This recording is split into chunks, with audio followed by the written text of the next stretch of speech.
takeoff. Press 7. 80 knots check.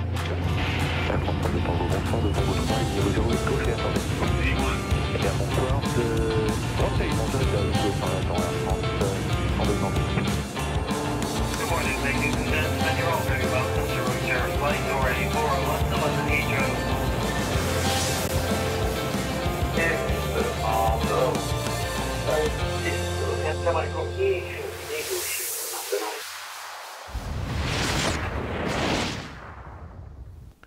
Salut à toutes et tous, j'espère que vous allez bien. Bienvenue dans la zone aéro en ce mercredi soir.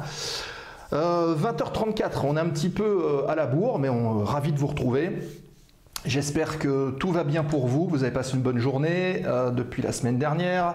Bonjour à toutes celles et ceux qui nous ont déjà rejoints. Je vois que Seb est déjà là, Fred également, Dave, Mutt, il y a déjà du monde dans le chat. Donc bienvenue à vous, merci d'être présents. Donc l'émission de ce soir démarre. Voilà, bonsoir Dave.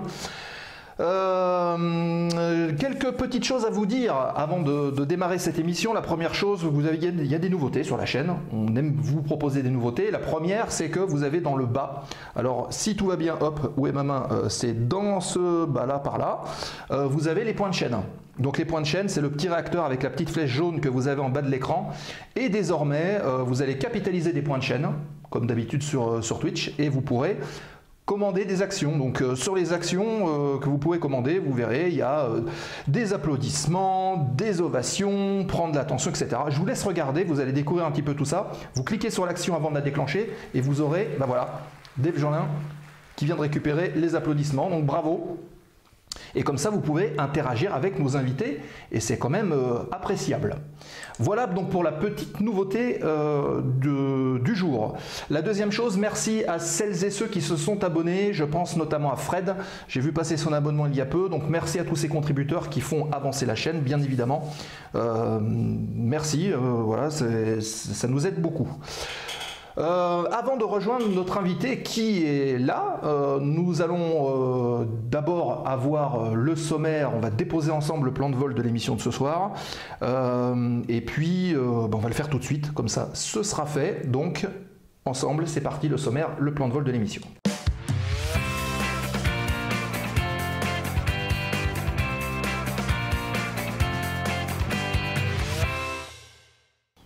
Et le plan de vol de l'émission de ce soir, je vous l'affiche ici, hop, voilà. L'actualité du terminal avec trois petites brèves dont on va parler. Ensuite, il y a une séquence qui s'est rajoutée entre temps. C'est notre ami Nicolas qu'on va retrouver dans un instant qui va nous parler BD. Si vous êtes fan de BD d'aviation, justement, Nicolas va nous en parler dans la prochaine séquence. Ce sera la séquence embarquement avec Romain Hugo. Il va nous parler un petit peu de tout ça juste après l'actualité du terminal. Et ensuite, un visage dans les nuages. Ce soir, nous recevons un pilote qu'on retrouvera tout à l'heure, Reynald Toussaint, qui nous fait le plaisir d'être ici. On découvre qui il est, ce qu'il fait et sa vision de l'aéronautique en deuxième partie d'émission. Et évidemment, à la fin, la traditionnelle séquence remise de gaz. J'espère que ce programme va vous plaire. On attaque tout de suite avec la première séquence, l'actualité du terminal, les petites news de la zone aéro.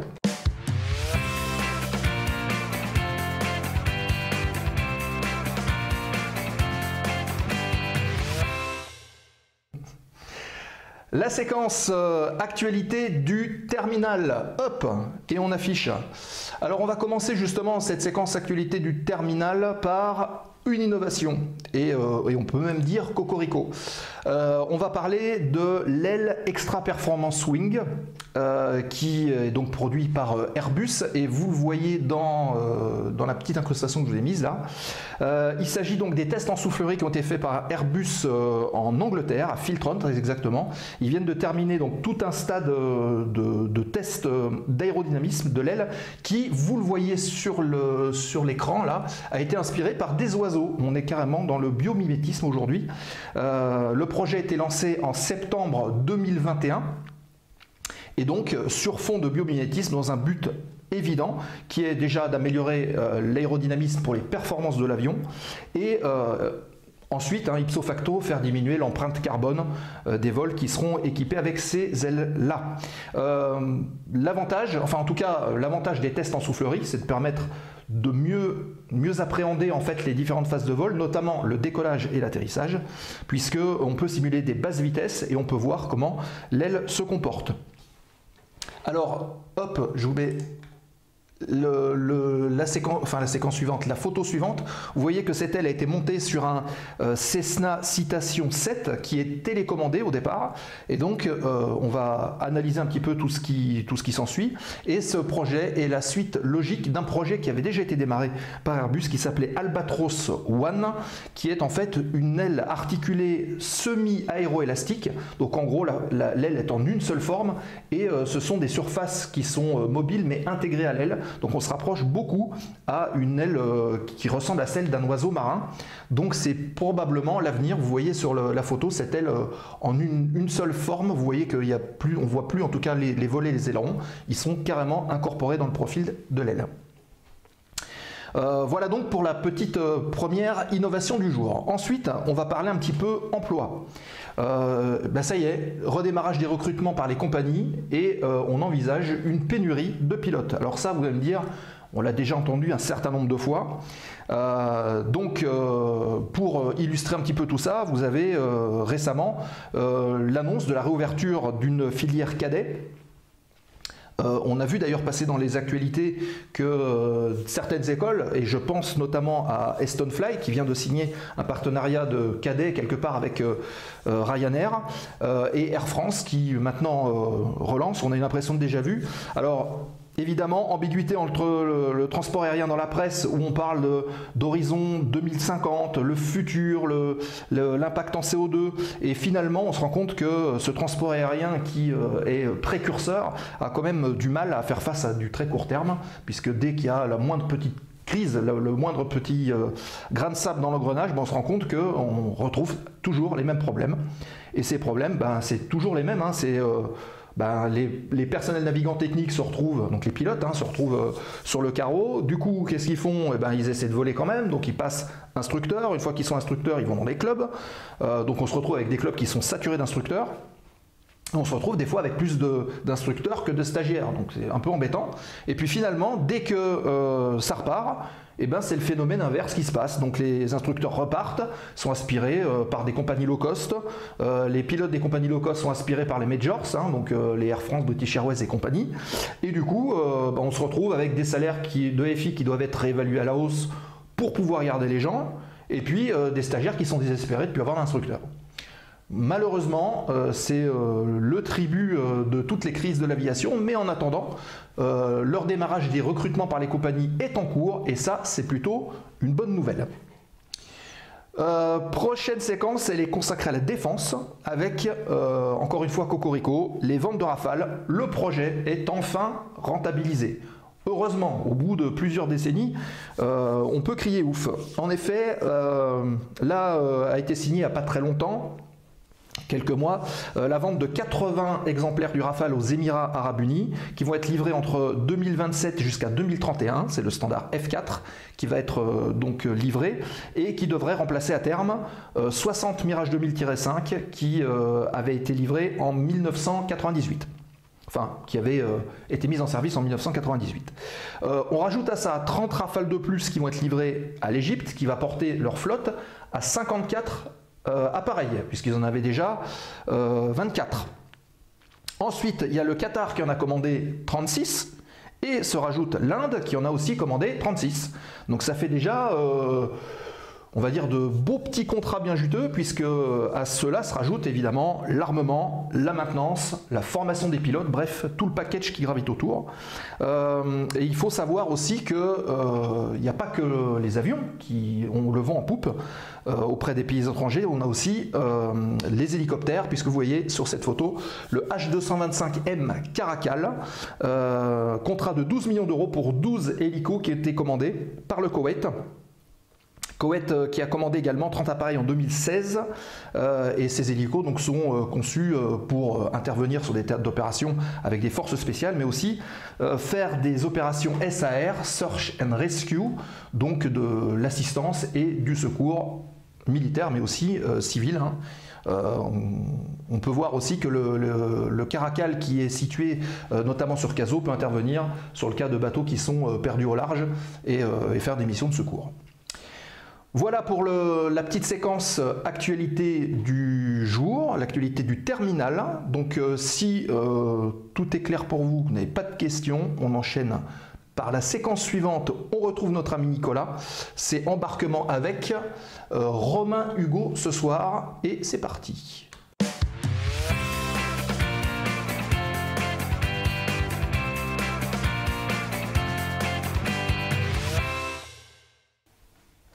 Et donc, on va retrouver tout de suite notre ami Nicolas qui est présent. Salut Nicolas, comment vas-tu?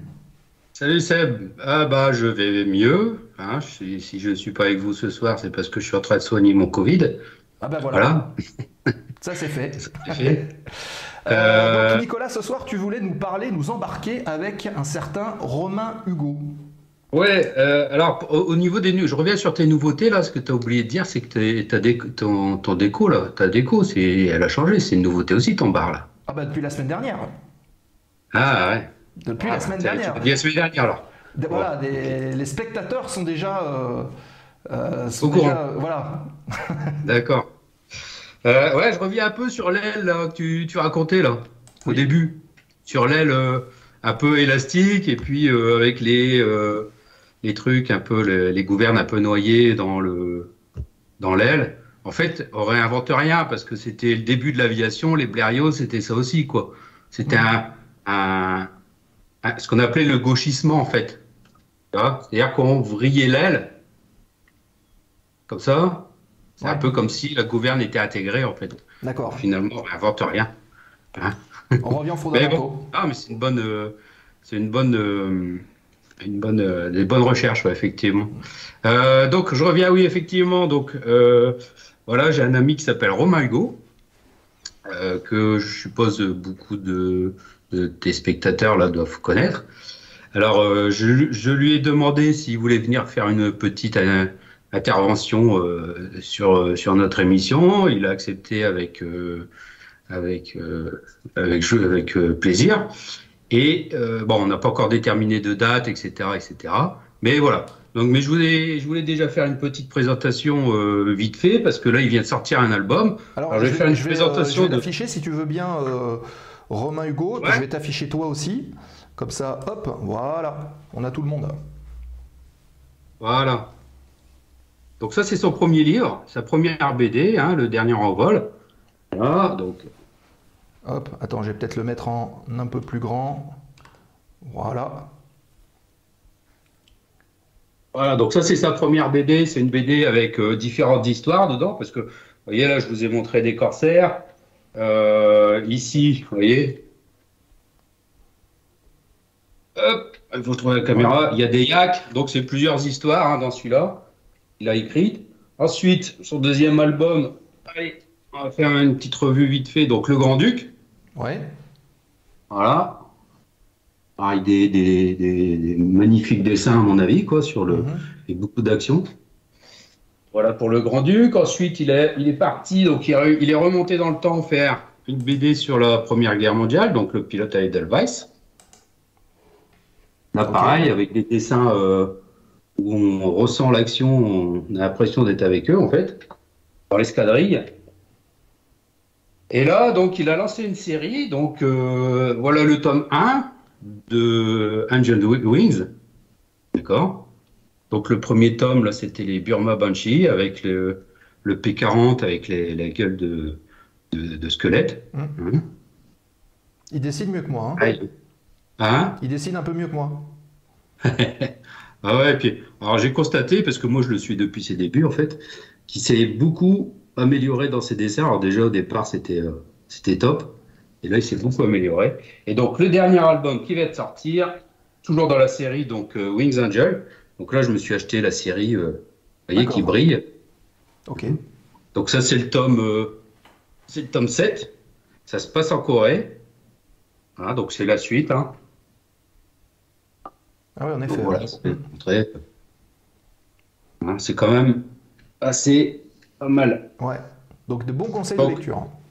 Ouais, donc Et je vous donc, conseille on aura Romain Hugo bientôt dans l'émission, tu nous as dit au début?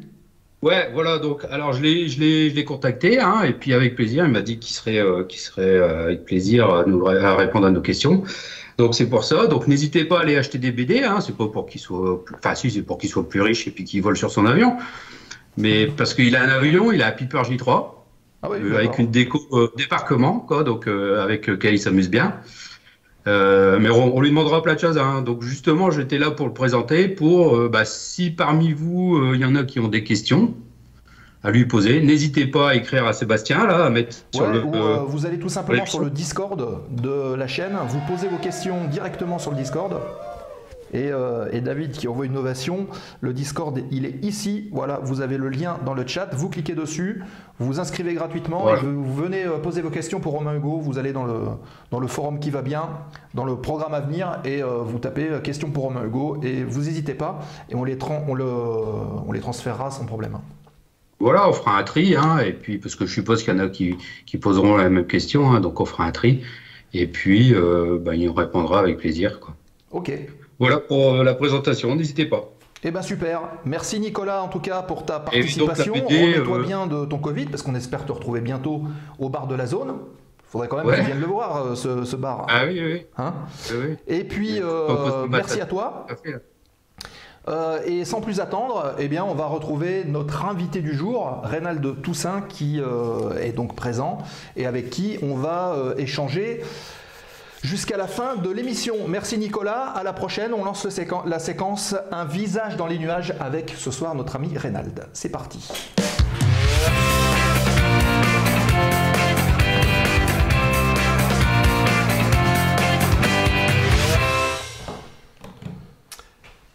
Alors, Un visage dans les nuages avec ce soir avec nous Reynald. Bonjour Reynald. Bonjour Sébastien, ça va comment bien? ça va-t-il bien? Bah écoute, tout va bien, bienvenue dans la zone, bienvenue au bar de la zone. On est ensemble pendant une petite heure pour discuter ensemble un petit peu de, on va dire, de ton parcours, de ta vision de l'aviation, mais avant toute chose, puisque on est au bar de la zone. C'est du ronce de noyer? Ouais, non, pas encore. On n'a pas encore les moyens, il nous faut plus d'abonnements pour pouvoir avoir de la ronce de noyer plus tard. Donc voilà, on lance l'appel. Voilà. Blague à part. Oui. Je peux dire un petit bonsoir quand même? Ah ben, bonsoir à toutes et à tous. Évidemment, merci à Sébastien pour ce numéro de la zone aéro. Et puis, bien content de pouvoir vous parler, échanger. Et t'es le premier invité sur le bar réel de la zone. D'une pipe. Voilà, on va arroser ça comme il se doit. Si vous avez des questions, que ce soit pendant la présentation ou ce que vous voulez, n'hésitez pas à les poser sur le chat. Au contraire, faites-vous plaisir, on est là pour ça. On discutait justement avant avec Reynald et il n'y a pas de tabou ce soir. Donc allez-y, posez des questions et au contraire, on y répondra. Reynald y répondra avec grand plaisir. Et sans modération. Voilà. Donc, on ne va pas déroger à la règle qu'on a mis en place.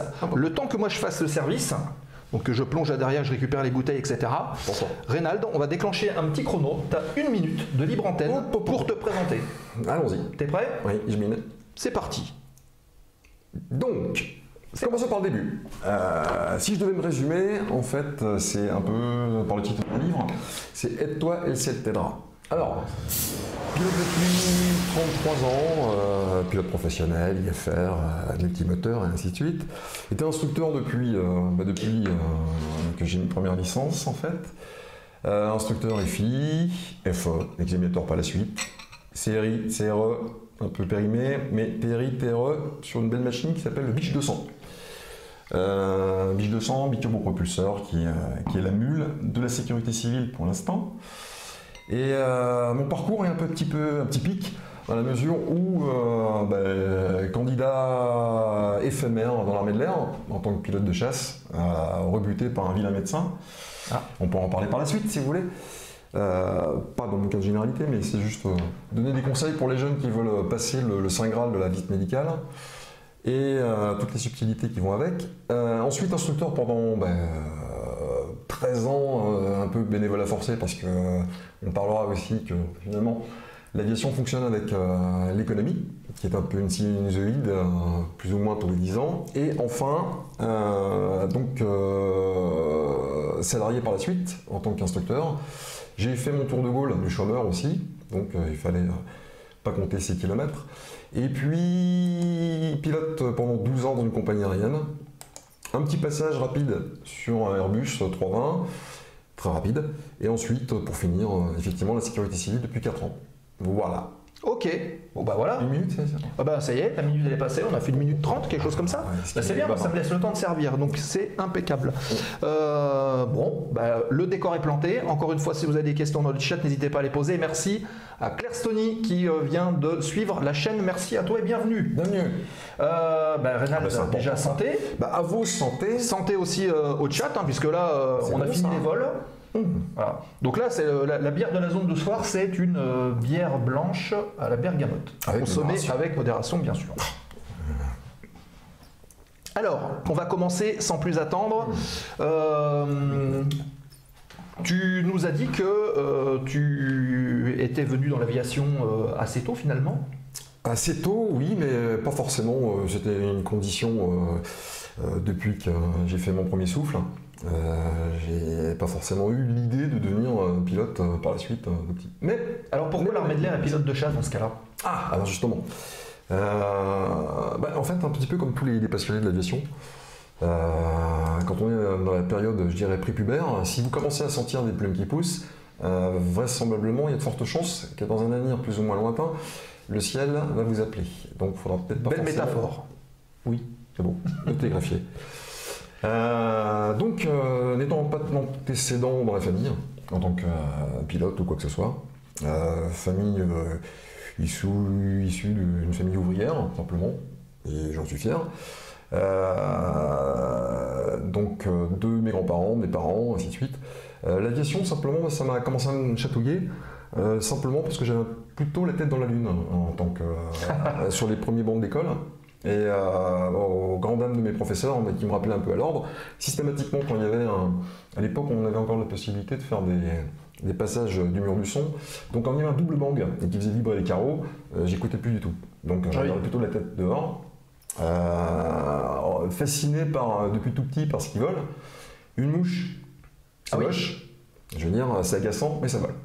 Voilà, genre de truc. Les oiseaux, c'est la magnificence, à mon sens, et puis toujours assez émouvant de voir voler, petit, gros, enfin voilà. Et après, c'est comprendre comment ça marche. Oui. Je dois avouer que, comme tous les apprentis pilotes, en fait, quand on sait que ça ne marche pas, il m'est arrivé aussi au grand malheur de ma mère d'essayer de faire du parachute avec un sac poubelle. Forcément, la gravité Oui, en effet. étant ce qu'elle est. Bon, ça n'a pas marché puisque du coup, tu es encore là. Oui, voilà. Quelque Mais part. enfin des bosses, des penchements de synovie, enfin de tout ce qui. Ah oui, d'accord. Ok. Voilà. Et donc, ensuite, étudiant. Alors, pourquoi l'armée de l'air, spécialement? Simplement parce que j'habitais Reims, à l'époque, donc pendant 22 ans, et il y avait la BA 112 de Reims qui accueillait, je crois, la 30e escadre sur Mirage F1. Oui. Voilà. Reconnaissance. C'est beau, ça fait du bruit, mais voilà, on s'en contentait, et finalement, quand j'étais sur les bancs de la fac de droit à Reims, j'écoutais de moins en moins, évidemment, ce qu'on disait. Donc, j'ai déposé un dossier en tant que ça dans l'armée de l'air. Et là où je voulais en venir, c'est que, donc, à ma grande surprise, j'avais réussi donc, les premiers tests. Et puis, la visite médicale était fatidique. Alors, c'est pour ça, je me permettrai, Sébastien, de faire une petite parenthèse sur nos jeunes consultants, si je puis dire, pour éviter des pièges. Et puis, des choses qui m'ont un peu sanctionné pour les simples raisons que, par absence de connaissance des possibilités qu'on avait pour avoir un recours.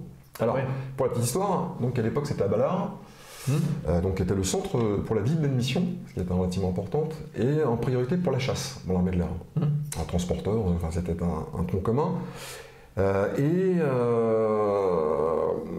Ayant malgré tout une vue de 12e à l'époque, on m'avait déterminé, l'ophtalmo, une myopie latente. Voilà. Sans savoir, comme c'était quelqu'un qui avait les mâchoires qui étaient serrées, pas un seul mot, et à la délivrance justement de l'admission, c'est le lieutenant-colonel justement à la fin qui délivrait apte, inapte ou apte temporaire, inapte temporaire, pardon, qui m'a fait comprendre que j'avais une myopie latente. Voilà, alors sachez-le, vous avez la possibilité de faire aussi une demande de contre-expertise. À l'époque, c'était un délai de 3 mois, ce que j'ignorais. Et ayant quitté les bancs d'école de la faculté de Reims, j'ai devancé l'appel parce que inapte pilote, mais apte au service. Ah oui, donc, d'accord. Forcément, j'étais à Reims, donc ça m'a permis pendant un an d'être sur place et repasser le visite médicale en tant que civil. À Ballard, toujours, devant le même médecin. Et je suis tombé sur un autre ophtalmo qui m'a déclaré apte pour une classe 1. Alors, je ne sais pas pour ceux qui savent ce que c'est qu'une classe 2, on peut en débattre. Oui, on avait déjà parlé. Classe 2, c'est plutôt tout ce qui est PPL, aéroclub, on va dire, voilà. Pour résumer. Et classe 1, c'est tout ce qui est professionnel et militaire. Voilà. Et le médecin, donc l'ophtalmo, me donne mon aptitude. Et là, j'ai joué un peu franc jeu. Entre guillemets, je me suis fait passer pour un candidat hors ça, j'avais l'âge encore 3 ans. Et j'ai dit à ce médecin, étant sur place pour il y a 8 ans, est-ce que selon lui, il y avait la possibilité effectivement d'avoir cette aptitude au niveau des yeux? Donc il m'a dit oui, pas de problème. Forcément, j'ai fait tomber le masque et 10 mois au préalable, je lui ai fait comprendre que j'étais passé devant un de ses confrères qui m'avait planté. Ah oui. Voilà. Donc sachez-le, vous avez la possibilité de faire une contre-expertise. Ça marche pas. Si ça marche pas, c'est pas grave. Sachant que les normes dans l'armée sont assez draconiennes par rapport aux civils, voilà. Vous avez toujours la possibilité de demander une classe 1 en tant que civil, pour être pilote de ligne, pour être CPL par la suite. Voilà. Ouais. Et si ça ne marche pas non plus, si vous n'avez pas peur de vous expatrier, allez ailleurs.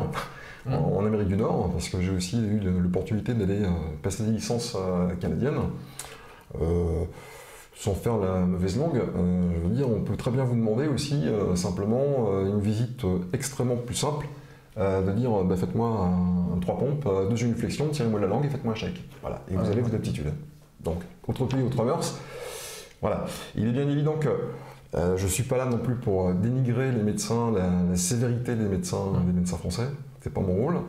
Ils connaissent exactement leur boulot, mais avec cette expérience, parce que j'avais été aussi candidat dans le LAT, et il s'est avéré que c'est une unique et simple visite médicale. C'est-à-dire que si vous êtes blondé une fois, vous l'êtes à vie pour les 4 corps d'armes. Oui, air, terre, mer, gendarmerie. Ouais. Voilà. Donc, étant instructeur en aéroclub, sans prendre mon cas pour une généralité, beaucoup de jeunes me posent la question évidemment de savoir comment il faut faire pour éviter les pièges. Vous sachez vous taire. Oui, c'est ça. Voilà, alors, je ne vais pas être de mauvais conseils, mais je dirais que ne rien dire, ce n'est pas mentir, et n'allez pas remplir des formulaires en inventant des maladies infantiles. Qui n'existent pas. Qui n'existent pas, et voilà. Ou dans le but, je mets ça. Voilà. Néanmoins, les médecins sont là aussi pour vous porter conseil et puis vous aider évidemment pour des pathologies qui ne peuvent pas vous discriminer. Évidemment, l'épilepsie. Et heureusement d'ailleurs. Et heureusement. Heureusement, ils ne sont pas tous comme ça, ils sont là pour nous aider. D'accord. C'est important. Alors, sachez-le, compte de l'US, pour terminer mon histoire, on m'a simplement dit, alors si je me permets évidemment de vous raconter tout ça, c'est parce que simplement, même au sein du corps médical des admissions, il m'a entendu dire que finalement, par un lieutenant-colonel, de dire que finalement, si ça avait été une visite de routine, ça passait, mais une visite d'admission, ça ne passe pas. Ouais. Voilà. Les visites d'admission sont toujours plus sélectes. Certes, mais enfin bon, j'étais le même bonhomme au même moment. Oui, c'est sûr. Voilà, enfin bon, c'est sûr. Bref, ok. Voilà pour la petite histoire, et puis... Non mais très bien. Et donc après tu as dit, tu as rebondi, tu as fait de l'aéroclub? Oui, alors donc après le souci évidemment c'est que des options possibles, alors je suis pas un chimique malheureusement, c'est-à-dire que dans les années 80, je vous dis, tous les 10 ans c'était une sinusoïde, on fonctionne avec l'économie, là on l'a vu dernièrement avec toutes les situations géopolitiques, une pandémie qui s'invite au mauvais moment, tu l'as dit, il y a du recrutement. Ça a retardé un petit peu l'échéance, mais néanmoins, on est un petit peu dans ce cas de figure. Donc, la seule option, c'était de passer en autodidacte. Je veux dire, passer le CPL, IR, enfin, je veux dire, tous les pilotes professionnels, et de donner un but, à savoir, si on s'oriente pour la ligne, je veux dire, il faut prendre, évidemment, faire ses courses sur le passage, à savoir de l'IFR, du multimoteur, une qualité de type, et puis espérer tantôt... le Saint Graal, enfin atteindre le Saint Graal justement en ligne. Alors il n'y a pas qu'à ligne dans la vie heureusement, le travail aérien, et puis donc l'instruction.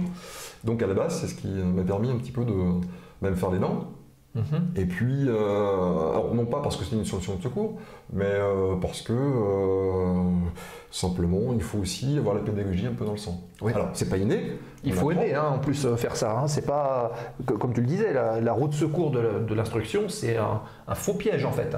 Parce qu'on peut se retrouver à faire de l'instruction, ne pas aimer le faire, et en fait ça se ressent tout de suite. Bien sûr. Oui. Donc faut être heureux là où on est. Oui. Et puis, vous avez des gradations dans l'instruction. C'est-à-dire qu'au fur et à mesure que vous passez de tel à tel qualif, vous passez forcément, à un moment donné, en fonction de votre expérience, avec des possibilités de passer en qualif de classe, en qualif de type, et ainsi de suite. D'accord. Mais il faut prendre de l'âge quand même, et c'est là qu'on se rend compte qu'on vieillit. Voilà. Ensuite, donc instruction, je suppose, c'est aéroclub, c'est les petits avions 4 places, type Robin, Cessna, Piper, ce genre de choses. Voilà, en fait, comment dirais-je, toute la flotte qu'on retrouve en aéroclub de France et de Navarre, tout simplement. Petite parenthèse, je ne sais pas si nos auditeurs savent à peu près où aller. Parce que parmi vous, je pense qu'il y a des gens qui ne sont pas forcément pilotes. Il y en a qui le sont, je pense qu'il y en a qui voudraient l'être. Voilà, venez. Donc il y a 150 associations au niveau de la fédération, et on peut dire un grand cocorico, parce que je veux dire, la nation française est quand même là-dessus bien placée pour pouvoir, au niveau de l'aéronautique. Et n'hésitez pas à franchir toutes les portes possibles. Même si elles sont fermées, revenez et grattez, on vous verra sans aucun souci. Et d'ailleurs, bon nombre de pilotes, que ce soit des pilotes de chasse ou même des pilotes de ligne aujourd'hui, sont passés par les filières aéroclub au départ. Ils ont fait leurs premières armes là-bas. Voilà. Et effectivement. D'ailleurs, je tiens une petite parenthèse, à féliciter tous mes ouailles, entre guillemets, qui ont pu...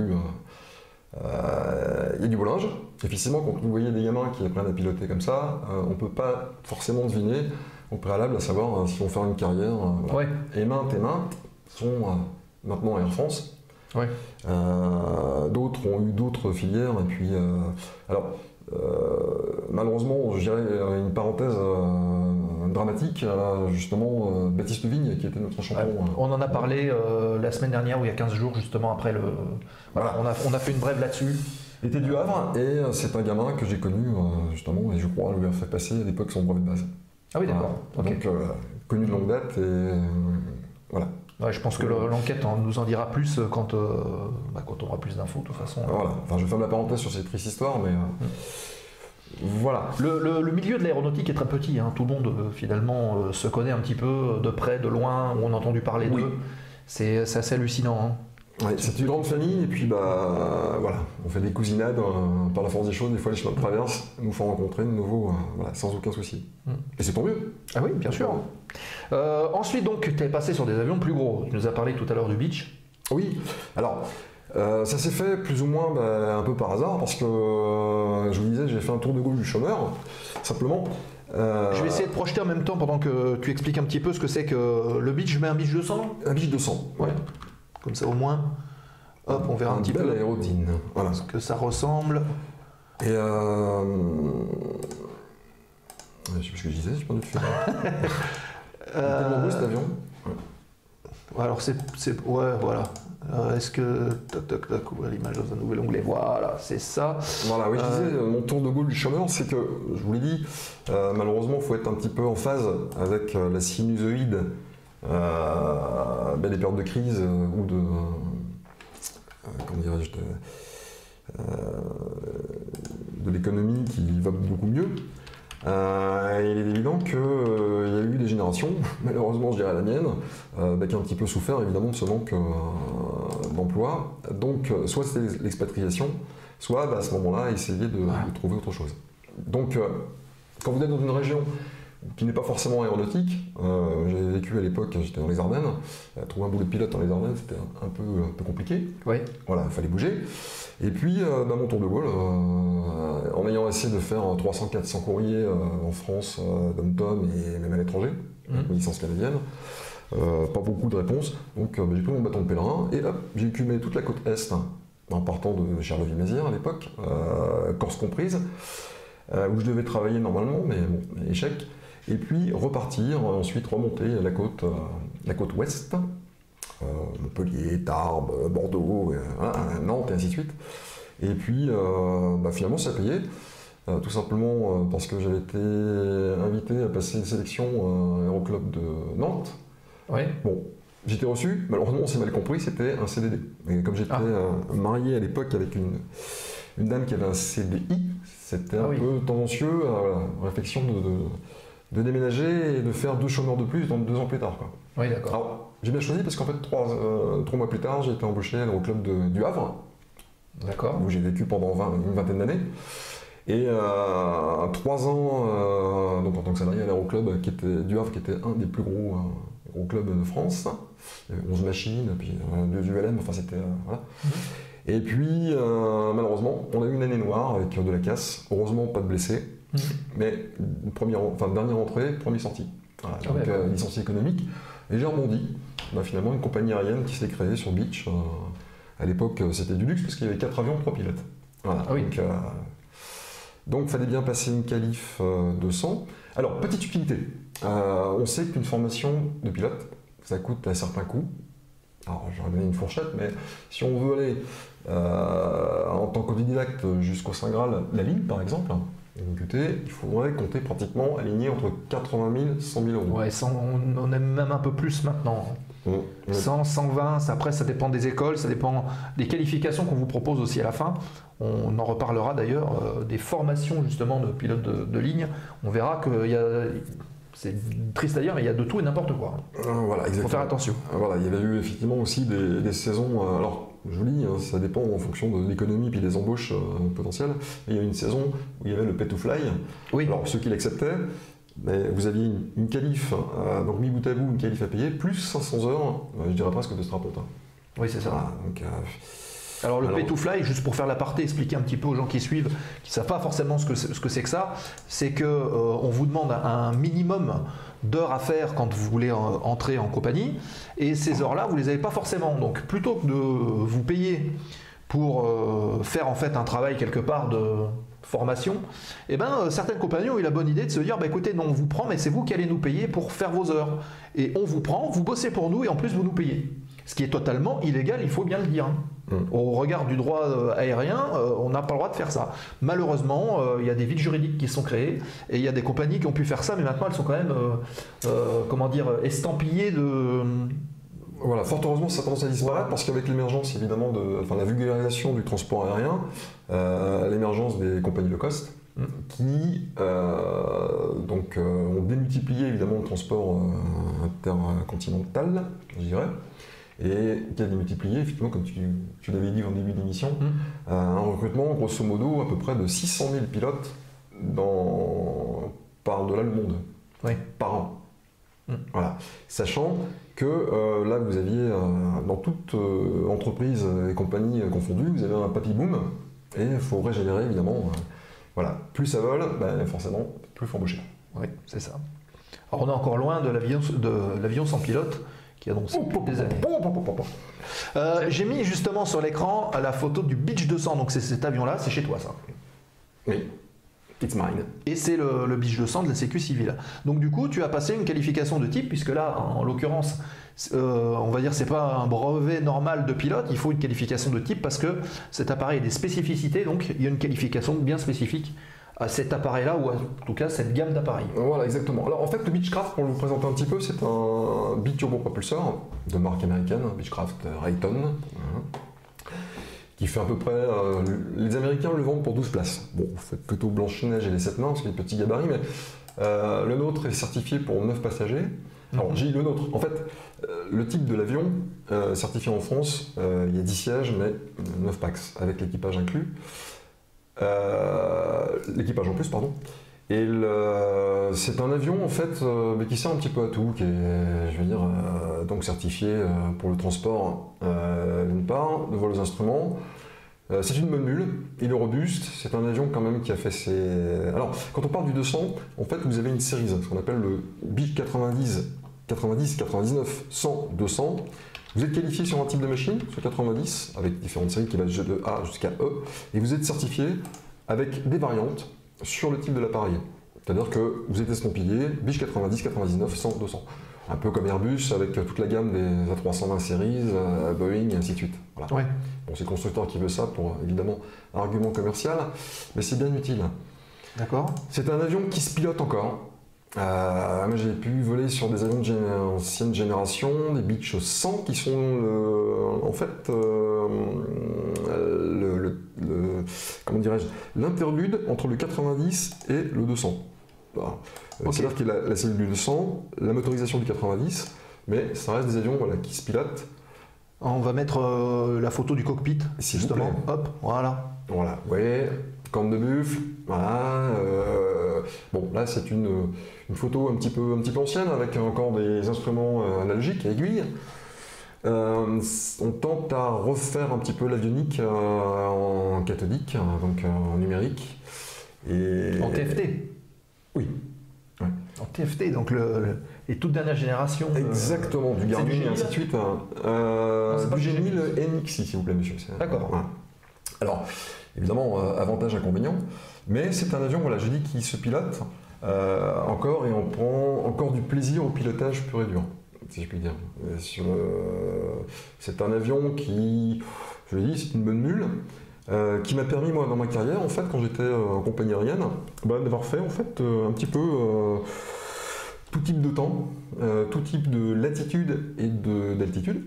Oui. Voilà. Bon, c'est un avion qui est limité, on ne va pas plus haut que le niveau 285, 200, 310, alors c'est 31 000 pieds, Oui. à peu près plus de 10 000 mètres, grosso modo. C'est déjà pas mal. Et c'est un avion qui m'a servi de cheval de bataille pour faire le dernier Paris-Dakar africain en logistique. Ouais, j'ai eu cette chance. D'accord. Avant que ça parte en Amérique du Sud. Et puis, un type d'avion dont j'ai eu l'honneur de faire des convoyages transatlantiques en passant par le Groenland. Voilà. D'accord. Et ça marche super bien. Ça tombe, heureusement, rarement en panne. Pas toujours, mais voilà. D'accord. Ok. Donc, très bon avion. Et donc là, on le voit sous les couleurs de la sécurité civile dans laquelle tu travailles aujourd'hui. Voilà, exactement. Ça, c'est la dernière livrée, en fait. Il y a cette peinture à 2-3 ans à peine. Et alors, nous, simplement, on l'utilise pour faire 3 missions. Une quatrième vient de s'ajouter, qui est la coordination, l'investigation, l'optronique, la surveillance des caméras, et aussi la liaison. Voilà, en fait, c'est la bonne à tout faire de la sécurité civile. D'accord. À l'époque, vous aviez 4 secteurs, qui étaient le secteur Dash, Canadair, qui est évidemment le blason de la sécurité civile. Vous aviez le tracker, qui malheureusement, c'est un secteur qui a été abandonné, pour des conditions dramatiques, parce qu'on a perdu un collègue il y a 3 ans. C'est un avion qui vieillissait, mais qui rendait de bien bons services. Ouais. Et le Beech, donc, qui sert pour les liaisons. Alors, liaison ministérielle, parce qu'on est placardé quand même au ministère de l'Intérieur, s'il vous plaît, monsieur. Donc, de VIP, de sommité ministérielle. C'est le plus gros des missions, ça? Non, c'est accessoire. Non, c'est accessoire. Voilà. Le plus gros des missions, en fait, en liaison, c'est plutôt vous avez des bases Dragon. Les bases Dragon, ce sont les bases hélico. Parce qu'à Nîmes, on partage évidemment, je veux dire, on est simplement séparés de la piste côté avion, donc voileur fixe, et côté voileur tournante. Et je dirais, parenthèse, Nîmes-Garon est censé être la base, en fait, névralgique, non pas seulement française, mais européenne, en matière de lutte aérienne d'incendie. Oui. Voilà. Ouais, oui. Voilà. Ça a été annoncé d'ailleurs il y a quelques temps, avec d'ailleurs l'octroi de 2 nouveaux Canadair qui doivent arriver dans les années qui viennent. Voilà, sur les avions que j'ai dit, c'est 15 générations, exactement. Voilà. Et puis les Dash aussi qui arrivent, un exemplaire par année encore pendant quelques années. Exactement. Et normalement, on doit s'arrêter à 8, donc c'est déjà pas mal. C'est déjà pas mal. Voilà. Les Canadair, il y en a 12 actuellement, peut-être 14, et 3 Beech, plus peut-être un 4e. Ah. C'est cadeau. Ok. Mais pour l'instant, on l'attend. Donc de la liaison pour le... Alors pour le VGH, oui, tout à fait, pour les mécaniciens, pour porter en secours en fait à faire de la maintenance évidemment pour le groupe VGH, parce que la plupart vous avez 24 bases en France, donc aussi bien en alpin, qu'en côtier, en littoral, et lorsque vous avez un hélico évidemment qui est tanké, parce que évidemment les missions premières c'est des premiers secours, il faut faire vite justement pour que l'hélico, lapsus, ne soient pas immobilisés trop de temps. Donc vous emmenez en fait des mécanos, des pièces ou les Exactement, les deux. Les deux, d'accord. Voilà. Et puis ça se passe sur une journée, 2 journées, et puis il faut ce qu'il faut. Donc en fait, vous voyez plein de terrains différents. Non seulement plein de terrains, mais en plus le gros avantage qu'on a, c'est de voir par rapport aux autres collègues qui restent dans un univers, je vais dire de la BASC, de la base aérienne de sécurité civile, entre nous, enfin je veux dire, entre les pilotes avions, un partage évidemment avec les collègues sur les hélicos, mais l'avantage du beach, c'est qu'effectivement, ça nous permet de rencontrer des tas de collègues pompiers, qui soient pilotes, mob, mécaniciens. Alors le mob, c'est le mécanicien de bord, treuilliste, que vous avez à bord des dragons aussi, lorsqu'il faut faire un secours en montagne par exemple. Voilà. Et, celui qui descend le filin depuis la porte de l'hélicoptère. Exactement. Voilà. Donc il y a quand même une grosse population. Et on a cet avantage évidemment de voir tout le monde. D'accord. Ok. Est-ce que vous faites parce que je vois que l'avion est quand même assez grand, rapatriement de blessés ou ce genre de choses, ça peut arriver? Alors ça peut arriver, c'est plutôt dévolu au Dash. Alors, ok. Parce qu'il a une capacité évidemment, voilà, là c'est-à-dire qu'ils ont failli, les collègues ont failli dans la pandémie, enfin durant la période de la pandémie. Je vais essayer d'afficher un Dash de la Sécu civile en même temps, comme ça vous verrez de quoi on parle. S'il vous plaît. Alors moi j'appelle ça la grande saucisse, mais ça rend bien les services. Et en ce qui concerne le beach, au sein de la sécurité civile, non, il ne m'est pas encore arrivé de faire de l'Evasan. Voilà, c'est la contraction de la question sanitaire. Mais j'en ai fait pendant 16 ans, lorsque j'étais une compagnie aérienne qui s'appelait Phoenix Aviation. Et bon, c'était effectivement le genre de mission qui me tenait plus à cœur parce que d'intérêt public. Et avec de beaux et d'émouvants souvenirs. D'accord. Parce que, en fait, en matière d'Evasan, vous aviez les transports d'organes. Pendant 6 ans, il fallait voler principalement de nuit, parce que c'est là où les blocs opératoires se libèrent, pour les greffons et ainsi de suite. Et il fallait pratiquement tout le temps. Alors, je vous dis un exemple tout simplement au départ du Havre, parce que notre base était au Havre à l'époque. La période d'octobre à janvier, vous avez des périodes de tempête, et bien malgré tout... alors, il faut décoller. Il faut décoller. Alors, il y a des règles à respecter, évidemment, on ne fait pas n'importe quoi non plus, mais voilà, ce genre de mission donne parfois malheureusement de la pression inutile pour pouvoir justement aller un petit peu au-delà. Voilà, ce qu'il ne faut surtout pas faire. Oui. Voilà. Bon, il y a eu des aventures et des mésaventures, mais voilà, de très très belles missions et de très bons souvenirs en perspective. Le plus douloureux, évidemment, après, c'est parce que un transport d'organes, en fait, c'est complètement anonyme. Vous avez une glacière, c'est qu'un échantillon, en fait. Au début, c'est un peu particulier parce que c'est une pièce détachée. Bon, c'est péjoratif, hein, mais voilà, c'est pour la bonne cause. Et on n'a pas l'impression, en fait, de transporter vraiment du médical. Voilà, mais faut quand même se douter qu'il y a une urgence. Un cœur, c'est 4 heures, à partir du moment où il est prélevé, jusqu'à l'implantation. Certains organes peuvent être tempérés et retardés, mais vous avez quand même en vol une certaine pression. Il faut aller très vite. Et justement, j'ai su la plupart de mes collègues contrôleurs, parce qu'un avion et un pilote sans toutes les corporations qui sont autour d'un avion, on ne ferait pas grand-chose. Sans eux, que ce soit de la mécanique, la maintenance, de la logistique, ainsi de suite, enfin tout. Vous avez énormément de monde à l'extérieur qui sont là pour vous aider. Et en matière justement de vol ambulancier comme ça, c'était le cas, on nous ouvrait la route, je veux dire même devant le président de la République. Oui. Oui. D'accord. Ok. Voilà. Et après vous aviez donc les blessés. Là vous viviez à peu près avec la misère du monde et voilà, compliqué. Du nourrisson prématuré jusqu'au monsieur en fin de vie, un cancer, en passant par les grands brûlés. Enfin, je ne veux pas citer les meilleurs, mais voilà, c'était... ça marque, hein, ça, quand même. Ça marque. Voilà, il m'a fallu une paire de fois, ma première mission, j'ai eu la mort à bord. Alors qu'il m'est arrivé de voir 2 arrêts cardiaques et de me retourner, parce que dans un beach, aussi petit soit-il, vous avez la possibilité de vous isoler en cabine, mais très souvent, voilà, vous laissiez les portes ouvertes et vous voyez ce qui se passe derrière. Et j'ai souvenir, évidemment, de l'urgentiste faire des massages cardiaques pendant tout le long du vol. Ah oui, donc c'est compliqué, il faut faire abstraction de tout ça, c'est pas forcément évident, c'est humain, et puis piloter. Donc on est loin du métier de pilote de ligne qu'on a l'habitude de voir dans les films, hein, bien sûr. bien Mais, sûr. voilà. Mais ça fait partie du job. Ça fait partie du job, on le sait et on l'assume. D'accord. Donc, ouais, on a dit donc Dash plutôt pour le. Alors les Dash aussi sont polyvalents. Ils le font aussi. Autant par rapport, oui, tout à fait, mais à plus grande capacité. Là dernièrement, en fait, bon, malheureusement avec la crise en Ukraine, dès les premières interventions françaises en matière de, comment dirais-je, d'appui médical, c'est une des premières missions qui ont été justement de. Vous êtes allé là-bas du coup? Mes collègues, oui, sont allés justement de Gaulle, transportés justement en Pologne, en particulier, ravitaillés. Je souligne bien en équipement médical. D'accord. Ok, ça marche. Donc on a parlé aussi sur ce Beech 200. Alors curieusement, oui, vas-y. Curieusement par rapport aux autres avions de la sécurité civile, je pense au Canadair ou je pense au Dash, où on fonctionne à 2 pilotes, pilote-copilote. Là, c'est un peu particulier sur le secteur Beech. Alors ça l'est déjà par comment dirais-je, la certification du constructeur. C'est-à-dire que c'est un avion qui à la base est monopilote. Donc un seul pilote. À bord. Ouais.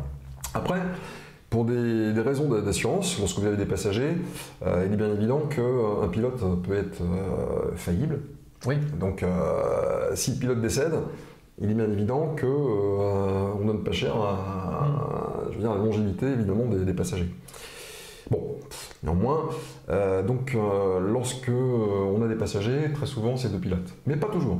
C'est-à-dire que là, par exemple, lorsqu'on fait des vols d'investigation, alors l'investigation, qu'est-ce que c'est? Parce que nous, notre rôle, en fait, on ne fait pas de largage. On pourrait essayer de verser un verre d'eau, ça ne vient pas à grand-chose. Ouais. Non. L'intention y est, mais pas le résultat. Ouais, mais bon, ça marche pas.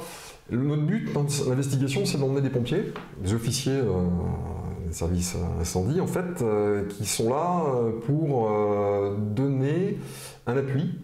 Alors nous, en fait, c'est plutôt, si on avait un adage au niveau du secteur, ça serait œil de faucon et nez de truffe de fin limier. Donc ça veut dire c'est voir, sentir, détecter, avertir. Voilà. À l'époque, vous avez ce qu'on appelle, parce que vous avez aussi, en parallèle des moyens nationaux, donc Canadair, Dash, Beech, ainsi de suite, vous avez des moyens régionaux. C'est-à-dire que vous avez des avions qui sont armés, qui peuvent emporter 1 tonne de flotte, qui font ce qu'on appelle du GAR, ce qui était la mission première en fait des trackers, bon, malheureusement qui ne sont plus. Oui, les fameux Air Tractor, je pense que c'est à ça alors, Air Tractor, référence, je vais en afficher pendant que... Alors les Air Tractor, ça n'a rien à voir avec vous en fait. Alors non, en fait, mais c'est un appui. C'est-à-dire que, en fait, eux sont là pour faire du... Alors ce qu'on appelle le GAR, excusez-moi pour toutes ces abréviations. Voilà, je vais vous le mettre ici. C'est ça le Air Tractor, mais donc qui ne dépend pas de la sécurité civile. Non, il dépend justement de la région, du conseil général. En fait, eux, leur rôle, c'est de détecter et puis d'intervenir sur les feux naissants. Ce qui est aussi notre cas, parce qu'en fait, on essaie, dans la mesure du possible, d'intervenir tout de suite sur les feux pour éviter de se faire surcharger sur des gros feux qui prennent de l'ampleur rapidement. Alors malheureusement, l'un n'empêche pas l'autre. Il nous est arrivé notamment de tristes souvenirs, le cas de Générac il y a 2 ans, où un de mes collègues y a laissé la vie malheureusement en tracker. Et puis dernièrement, l'année suivante, ou l'année dernière, autant pour moi, sur le massif des morts, où vous avez des feux qui partent très très vite, qu'on n'arrive pas à maîtriser, parce que c'est en fin de journée. Ça c'est le pire du pire pour nous, parce que les bombardiers, les Canadair et les Dash ne peuvent pas intervenir de nuit. Ouais.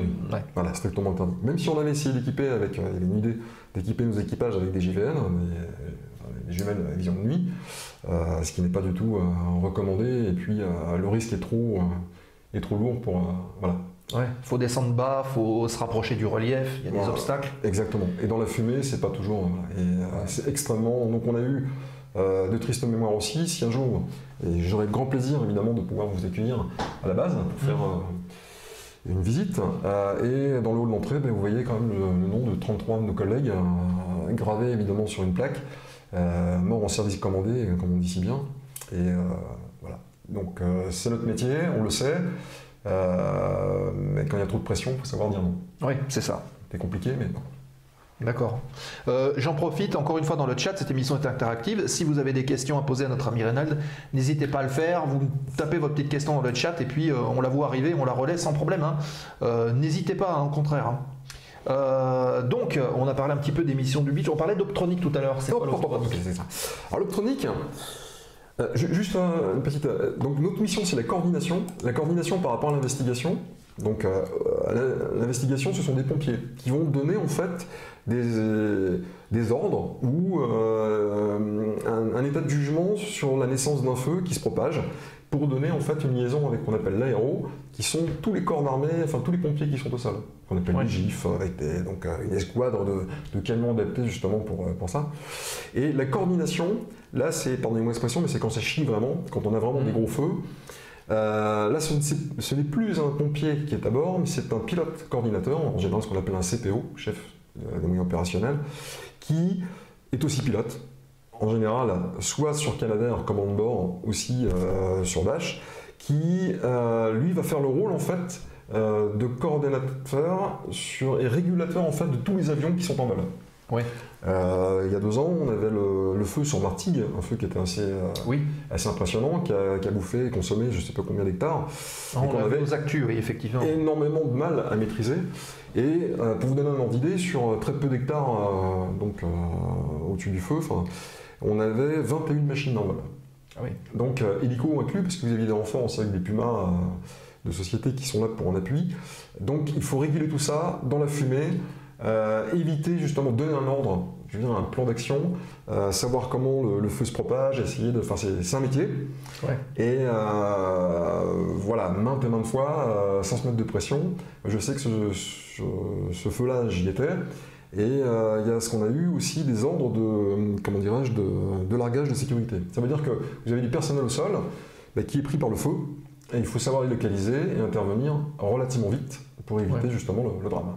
D'accord. Voilà. Donc en fait, on largue de l'eau. Exactement. Les canons sont sécurisés, mais malheureusement pas suffisamment pour pouvoir. Donc c'est l'intervention évidemment des Canadair, enfin des bombardiers d'eau ou de retardants, pour faire une barrière justement pour pour les collègues au sol puissent s'échapper. Ouais, d'accord. Exactement. Ok. C'est vrai qu'on n'y pense pas forcément. On pense qu'il n'y a que cette action d'extinction du feu, mais il y a aussi des gens qui sont sur place. Et d'ailleurs, respect pour les collègues qui sont au sol, parce que c'est à eux qu'on vient de mérite. Voilà. Ils sont souvent dans l'ombre et puis. Donc vous faites la coordination, la corrélation entre ce qui se passe en haut et ce qui se passe en bas. Simplement, voilà, c'est pour coordonner. Jetez-moi tant de sauts, je dirais, à tel endroit, en fonction de la propagation. Évidemment, toujours en corrélation avec les PC justement de zone pour savoir comment évolue, quels sont les moyens au sol et ainsi de suite. Et puis surtout pour éviter de se taper. En fait, c'est le contrôleur aérien le mieux placé pour permettre évidemment d'éviter les collisions. Voilà. Okay. Dans la fumée, je peux vous garantir que c'est un environnement qui est très hostile. Ah oui. Vous avez des feux comme Générac qui sont dits extraordinaires avec des températures quasiment désastreuses en matière de performance sur les avions. Ouais. Le feu de Générac, vous aviez, autant je m'en souvienne, un ciel d'azur, je veux dire sur les 360 degrés d'horizon, et vous aviez comme un cunimbe avec peut-être même de la foudre, simplement par la chaleur elle-même directement du brasier. D'accord. Oui, effectivement, c'est des choses qu'il faut affronter. C'est difficile d'affronter la nature des fois. Hein. Oui. Alors, comment vous faites pour vous entraîner? J'ai joué les candides, mais vous n'avez pas allumé des feux pour dire, bah tiens, on simule un feu à tel endroit et on y va? Ou comment ça se passe au cours de l'année? Alors, je pense que ce seraient mes collègues plutôt sur Dash et sur Canadair qui sauront répondre. Mais néanmoins, en fait, alors, il y a évidemment des périodes hivernales, justement, où on profite justement des entraînements. Et vous, en tant que beach, je veux dire, vous n'avez pas d'entraînement spécifique Alors si, tout à fait. C'est comme une compagnie aérienne, en fait, une compagnie aérienne, vous avez des entraînements semestriels, hebdomadaires, donc des rappels de cours au sol, ce qu'on appelle des entraînements hors ligne, des entraînements en ligne, des contrôles en ligne, puisque c'est sanctionné. Oui. Si vous ne faites pas le taf, vous repartez sur les bancs de l'école, on refait des entraînements jusqu'à ce que ce soit parfait. Voilà. Et donc, nous, on fait ça en période hivernale. Et alors, spécifiquement pour les avions justement de la sécurité civile qui sont normalement la mission première, c'est pour la lutte anti-incendie. Et donc ces entraînements se font en matière de beach Comme on fait du transport, ben, c'est entraînement IFR, donc aux instruments, et entraînement VFR. C'est-à-dire que c'est l'avantage qu'on a par rapport à des compagnies aériennes qui utilisent ce type d'avion font rarement du VFR. Ouais. Enfin, c'est-à-dire que là, on a la possibilité de toucher à tout. Donc VFR, c'est vol à vue, hein, Vol à c'est-à-dire vue, qu'on voilà. pilote en regardant dehors. Comme un pilote d'aéroclub, en fait, voilà, en ayant la visibilité sur l'extérieur à tout moment. Alors ce qu'il faut dire, c'est que quand on vole aux instruments, la responsabilité quelque part du vol, en tout cas principale de l'anti-abordage, alors elle revient au commandant de bord, on est d'accord, mais elle est surtout, délocalisée auprès d'un contrôleur, qui est quelque part les yeux du pilote. Exactement. Mais en VFR, tout revient sur la charge du pilote. Alors, là, tu ne crois pas si bien dire, finalement, Sébastien, parce qu'en fait, aussi bien l'IFR, donc le vol aux instruments, est un vol assez confort, entre guillemets, dans la mesure où les trajectoires sont pratiquement écrites, vous êtes en vol contrôlé, alors qu'en vol VFR, en vol à vue, eh bien, vous pouvez voler aussi bien dans des zones contrôlées que non contrôlées. Et c'est là que toute la tâche, évidemment, surtout quand vous êtes monopilote, la tâche devient un peu plus complexe parce que ça va vite.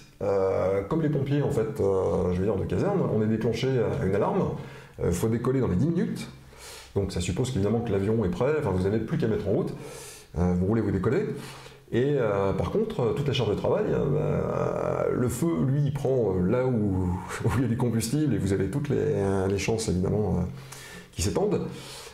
Plus le Mistral, vous avez tous ces éléments-là il faut aller très vite, dans des zones qui sont parfois montagneuses, qui sont, ne choisissent pas son endroit, et pour s'y rendre le plus vite possible, des fois il faut traverser évidemment des zones à fort trafic, et c'est là qu'il faut avoir les yeux extrêmement dehors. Et c'est une charge de travail assez monumentale.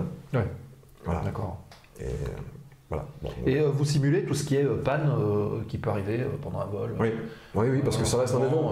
Un moteur qui lâche ou ce genre de choses. Exactement. Des fois, malheureusement, cet exercice n'est pas un exercice. On peut tomber en panne aussi réellement en exploitation. Il y en a des pannes réelles ou pas Alors, dans la sécu, je touche du bois, c'est du bois. Ça m'est pas encore arrivé. Bon, des petites pannes, mais sans gravité aucune. Mais par contre, évidemment, dans la compagnie où j'étais avant, ça m'est arrivé d'avoir des extinctions moteurs plusieurs fois. Ouais. Alors, ça se gère, hein. Ça se gère, on est entraîné pour ça. Bon, évidemment, je vous répète, cet exercice n'est pas un exercice. Alors, qu'est-ce que c'est ? Bon. Donc, on essaie de concentrer son stress. Et puis, comme à l'école, on sort des checklists, on essaie de comprendre la panne, qui n'est pas forcément celle qui figure sûrement sur votre checklist. Notamment, moi, celle qui m'est arrivée, je venais juste d'être jeune capitaine, et de revenir de Norvège, en fait, c'est un moteur qui s'est arrêté, sans prévenir. Pour la simple raison, c'est que le carburant, en fait, n'avait pas été le kérosène, enfin le carreau avait gelé. Et le fait de paillettiser avait obstrué complètement l'alimentation carburant. D'accord. Donc, quand on a deux moteurs, ça va, mais soupçonner que le deuxième moteur fasse exactement la même chose, donc déroulement... On n'est pas très serein. Non. Et se poser réellement sur une patte, enfin, je veux dire, sur un moteur, sur le plus gros terrain, notamment c'était posé à Bruxelles par exemple, rapidement, et le fait de voir des camions de pompiers en bout de piste, ça rappelle l'ordre. Oui, c'est ça. Donc ça on le fait en simu, certes, mais voilà, quand ça vous arrive réellement, c'est pas la même chose. Donc évidemment, tout ce qui est panne, d'ailleurs, on peut le rappeler, c'est fait en simulateur, c'est pas fait en réel. On va pas s'amuser à couper volontairement. Enfin, je parle pour les entraînements, par exemple en ligne. Voilà. On va pas faire ça sur des avions de ligne en vol. On est bien d'accord. Non. Alors, tout dépend évidemment de la catégorie des avions. Là, malheureusement, en France, on n'a pas de simulateur de Beech 200. Donc les entraînements, on le fait sur avion. Sur avion. Alors, là où le paradoxe justement, c'est que l'avion est un mode de transport évidemment qui est censé être le plus sûr. Voilà. Néanmoins, la gravité à l'escalaire nous rappelle à l'ordre. Lorsque on commet une erreur qui peut être fatale, on le paie cash. Donc je vous mets une parenthèse sur le fait que dans l'entraînement, paradoxalement, depuis que je fais du beach, en fait, j'ai perdu 3 équipages complets de collègues, de confrères dans des compagnies, tout simplement, paradoxalement, en entraînement. Ah, d'accord. Voilà. Bon, donc ça ouvre le débat sur la nécessité peut-être d'avoir un simulateur beach qui permettrait d'entraîner. Exactement, on peut tout faire avec un simulateur, ça ne remplace pas l'avion, mais ça donne de grandes perspectives de faire... ne serait-ce que les automatismes, les réflexes. Exactement. Notamment justement si je prends le cas du Rio-Paris Air France, j'avais eu cette chance moi de passer une qualification à 320 en tant qu'extérieur en Air France. Et juste après l'incident, en fait, il y a eu, une année après, 4 séances supplémentaires pour ce qu'on appelle faire l'UPRT. Ah oui. C'est-à-dire que cette fameuse... Upset rattraper, Position Recovery Training. Voilà. Et, Donc ce qu'on appelle les vols de mise en garde. Exactement. C'est ça. Alors je ne dis pas que nos confrères qui ont perdu la vie ne savent pas piloter, c'est absolument pas le cas, mais je me souviens des premiers commandements justement sur les manuels d'Airbus, si ça merde, retour tout basique. Donc ça veut dire sachez piloter. Oui, c'est ça. Retour aux fondamentaux, et donc à ce qu'on apprend au départ en aéroclub, quelque part. Et justement, alors tu vois, j'ai dit sans transition, mais pour le coup c'est sans transition, puisqu'on va parler justement de ton implication aussi dans les clubs, puisqu'en plus de voler sur les Beach 200 qu'on a montré tout à l'heure, tu as une implication sérieuse à l'aéroclub du Gard, puisque tu fais de l'instruction en aéroclub, et donc des examens en vol aussi pour les PPL.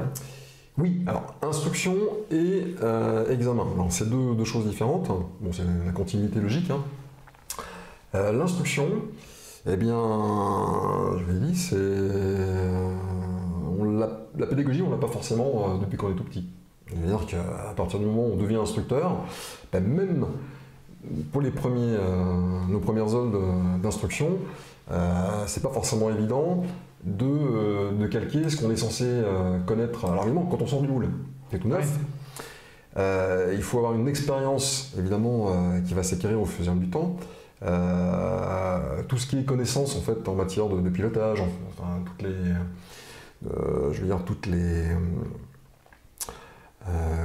les modules sur lesquels on est préparé, la navigation, la gestion du vol, la mécanique du vol, et ainsi de suite, la réglementation, ça... on le connaît sur le bout des doigts, entre guillemets, on est censé le connaître. Après, c'est de la restituer pour démontrer et faire exécuter, comme on dit dans l'armée. Voilà. Là, c'est un peu moins évident. Après, chose qu'on n'apprend pas forcément en école, pour être instructeur, c'est toute la gestion du facteur humain. Voilà. En matière d'aéroclub, c'est du basique, alors ça va être péjoratif, c'est là qu'on voit... je veux dire, un panel de comportements individus, alors que ce soit des tout jeunes, que ce soit des anciens, que ce soit des... Voilà, tous sont les bienvenus. Et puis, il faut, je pense, au fur et à mesure du temps, comprendre que c'est à l'instructeur, à mon sens, de s'adapter à l'individu, du candidat. Inévitablement, on a tous été, je veux dire, de poussin pour commencer à apprendre à piloter, je veux dire, voilà. Il y a toujours évidemment les premiers stress, les premières angoisses des premiers vols. Pauvres pédestres que nous sommes, je veux dire, c'est normalement quasiment impossible de pouvoir s'envoler. Donc il y a une troisième dimension qui s'ajoute, qui est l'inconnu, et les premiers vols, il y a toujours du stress. Voilà. Donc ça, il faut le canaliser, il faut faire comprendre qu'on est là pour apprendre.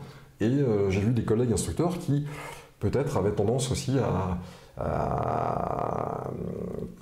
minimiser le fait que les gens sont là pour apprendre et ils ne savent pas piloter avant d'avoir appris. Ah oui, donc en fait, à vouloir trop les pousser finalement. Voilà, exactement. Donc il faut prendre le temps, s'adapter à chacun, je pense, et puis essayer de faire comme... Surtout que là, en plus, en aéroclub, on est dans des structures, associatif pour le plaisir. Il n'y a pas d'objectif de rentabilité ou de professionnalisation derrière. Voilà, du tout. Alors, il y en a, parce qu'il y a forcément des postulants pour... voilà. L'idée de l'aéroclub, simplement, c'est de permettre, comme tous les instructeurs, je pense, c'est de permettre à tout le monde, au maximum de personnes, de pouvoir justement prendre plaisir à s'envoyer en l'air proprement, je dirais. Oui, bien sûr. C'est pas ça. Oui, c'est ça. Néanmoins, voilà, c'est de vulgariser en fait cette activité et puis d'avoir une passion commune, de s'émerveiller à pouvoir voler. Moi, je suis toujours sidéré, aussi petit que dans un avion, d'avoir un truc qui pèse 800 kg une tonne, pouvoir décoller, quitter le plancher des vaches et pouvoir voler. Oui, c'est ça. Et du coup, comment dire? c'est ton terrain de jeu finalement, parce que tu es sur l'aéroclub du Gard, donc à Courbessac, qui est à quelques kilomètres de la base aérienne de la sécurité civile, puisque les deux aérodromes, aéroports en fait sont assez proches. Comment est-ce que les élèves que tu peux encadrer prennent le fait que ils vont apprendre à voler ou ils vont se faire examiner par quelqu'un qui est professionnel à la sécurité civile et quelque part qui peut avoir une aura particulière? Tu arrives à le gérer, ça, à le faire gérer par alors ça, en fait, l'étiquette de pilote à la sécurité civile, je veux dire, elle est accessoire, elle ne devrait même pas être, elle doit être planquée au vestiaire. Je veux dire, voilà, c'est-à-dire qu'un instructeur doit être anonyme en fonction de sa profession. Pourquoi? Parce que au sein d'Aéroclub, nous avons des instructeurs aussi qui ne sont pas forcément pilotes professionnels, c'est pas une obligation. Et puis, quelle que soit la case de métier, je veux dire, à laquelle il appartient, je veux dire, il reste instructeur, voilà, quelle que soit son expérience. Voilà. Donc c'est un titre que chacun doit faire valoir, et puis l'objectif c'est de transmettre. Alors, évidemment, par rapport aux gamins, je veux dire, si ils savent si son instructeur est pilote de chasse, pilote de ligne, spationaute, et ainsi de suite, évidemment, ça met un peu plus d'étoiles dans les yeux. Enfin, je pense, mais ça ne doit pas être comme ça. Le métier est le même, de toute façon. Le métier est le même, voilà. Et chacun doit prendre plaisir avec n'importe qui, n'importe quel instructeur, quel que soit son métier. Oui, l'objectif quand on est instructeur, c'est de relâcher l'élève qui soit capable de voler avec n'importe qui aussi. Oui, tout à fait. Alors ça, justement, casser les habitudes. Le rôle de l'instructeur aussi, c'est d'être un peu paternaliste, je veux dire, de suivre ses élèves, et puis l'idée, évidemment, c'est de les amener au Saint Graal du lâcher solo. Oui. Et puis, premier vol seul à bord. Ça, c'est un grand moment pour tous les pilotes du monde. Tout le monde s'en souvient. Oui. D'ailleurs, ton premier vol solo, tu t'en souviens? J'ai serré le cul. Enfin, oui, pardon, excusez-moi de l'expression. Mais voilà, tout dépend évidemment aussi du laps de temps de l'instruction qu'on vous a octroyé pour pouvoir vous lâcher. Personnellement, j'ai estimé avoir été lâché trop tôt. Ah, ok. Voilà. Maintenant ou pendant que tu l'as fait? Pendant que je l'ai fait. Ah, d'accord. Ouais, c'est-à-dire que j'avais été lâché à 12 heures de vol, ce qui est insignifiant. Et là où si je me permets de le dire, c'est que finalement j'avais eu énormément de lacunes avant d'être capable de poser un avion en toutes les circonstances. Voilà. D'accord. À mon sens. Bon, ça s'est bien passé, mais bon, j'étais pas forcément fier de tout ça. Et ce qui ne veut pas dire, je rebondis là-dessus, c'est que quelqu'un qui n'est pas lâché avant tant d'heures de vol ne fait pas de lui un mauvais pilote. Ouais. Voilà, ça faut le savoir, c'est en temps et en heure et en toute sécurité, surtout. Ouais. Ça c'est le mot d'ordre. Voilà. Après, on est bien d'accord qu'on parle encore d'aéroclub. C'est vrai que dans des filières pro, il y a un certain nombre d'heures de vol qui sont octroyées pour les formations et que des fois, s'il faut dépasser, il faut remettre la main à la poche. Et des fois, si on remet trop la main à la poche, on a plutôt tendance à dire attendez, prenez du recul, volez peut-être plus pour le plaisir que pour l'aspect pro. Voilà, c'est aussi peut-être à prendre avec un peu de recul. Oui, bien sûr. Alors, il est évident que quelqu'un qui apprend à piloter dans un ATO, donc une structure professionnelle, qui ne consacre que son temps pour ça, aura beaucoup plus de facilité évidemment à être concentré sur l'objectif qui est la titularisation. Oui, et ça dépend aussi, je pense aussi, des profils des gens, des caractères des gens, de la manière d'aborder le vol, le stress, on en parlait aussi tout à l'heure. Voilà, et je pense que l'instructeur aussi a sa part de responsabilité. Oui. C'est-à-dire qu'il faut savoir s'adapter. Oui, il m'est arrivé, Julien, ça fait avec à peu près 11 000 heures de vol, dont presque 6 000 d'instruction. Alors, je dis pas ça pour me vanter, mais c'est pour donner un ordre d'idée sur toutes les personnes avec lesquelles j'ai pu eu le plaisir avec lesquelles j'ai pu voler et leur apprendre les bases. Tout dépend évidemment en fonction du comportement de la personne. Il est bien évident qu'un jeune aura un apprentissage beaucoup plus rapide parce qu'il aura les neurones frais pour ça et il n'a que ça à penser que quelqu'un évidemment qui est actif ou une personne d'un âge un peu plus avancé. Oui. Mais c'est pas impossible non plus. Non, pas du tout. Il mettra un peu plus de temps en fait, tout simplement. Voilà. Tout simplement. Encore une fois, je rebondis là-dessus. Si vous avez des questions à poser à Reynald, n'hésitez pas, faites-le dans le chat, on les affiche, les questions à l'écran. Il y a plein de choses que vous pouvez aborder. On a parlé tout à l'heure, on parlait salaire, on parlait déplacement, on parlait terrain sur lesquels vous avez... Est-ce que vous avez des questions? Le chat, allez-y, posez vos questions et on y répond en temps réel. On est là aussi pour ça, allez-y. Et avec plaisir. Voilà. Donc on a parlé de cette partie instruction, on a parlé de cette partie examen, on a parlé justement de la zone zone finalement, toi qui viens du Havre, tu t'y plais bien dans cette zone gardoise, nîmoise, la côte, c'est un beau terrain de vol. Bah oui, puis le soleil. Ouais, on le paye, on est obligé de le payer pour je plaisante, mais évidemment c'est un peu de mondes différents. Là ici, dans le Gard, notamment à Nîmes, c'est l'avantage de pouvoir travailler aussi dans une zone qui est relativement dense en matière de circulation aérienne. Et je veux dire, c'est un terrain de jeu extraordinaire justement pour apprendre vite et bien. Oui. Je dirais, parce qu'il y a du boulot, il y a du trafic, il faut s'occuper un petit peu de tout et dès qu'on est dans le bain, en fait, il faut s'y mettre et voilà, on a ces bons réflexes que si vous étiez, alors c'est pas péjoratif, mais si vous étiez dans un terrain dans la plaine de Beauce, où vous n'avez pas grand chose alentour, vous apprendre à piloter correctement aussi, évidemment, mais vous aurez peut-être ce désavantage de ne pas avoir de terrain contrôlé, enfin, je veux dire, d'avoir en matière de phraséologie, communication radio, et ainsi de suite. Donc ça viendra par la suite, mais voilà. L'avantage de cette zone, long du littoral, de Perpignan jusqu'à Nice, en remontant un petit peu, là, vous avez quand même de quoi faire. Oui, il y a de quoi s'amuser. En aéroclub, on va dire, tu voles sur quoi généralement? C'est quel type d'avion? Alors c'est des quadriples. Alors on n'a pas de biplace, c'est des quadriplaces type Robin, d'Air 400 standard. Alors que ça peut aller du 120, du 160, 180 chevaux. Voilà, du moins pour le club du Gard.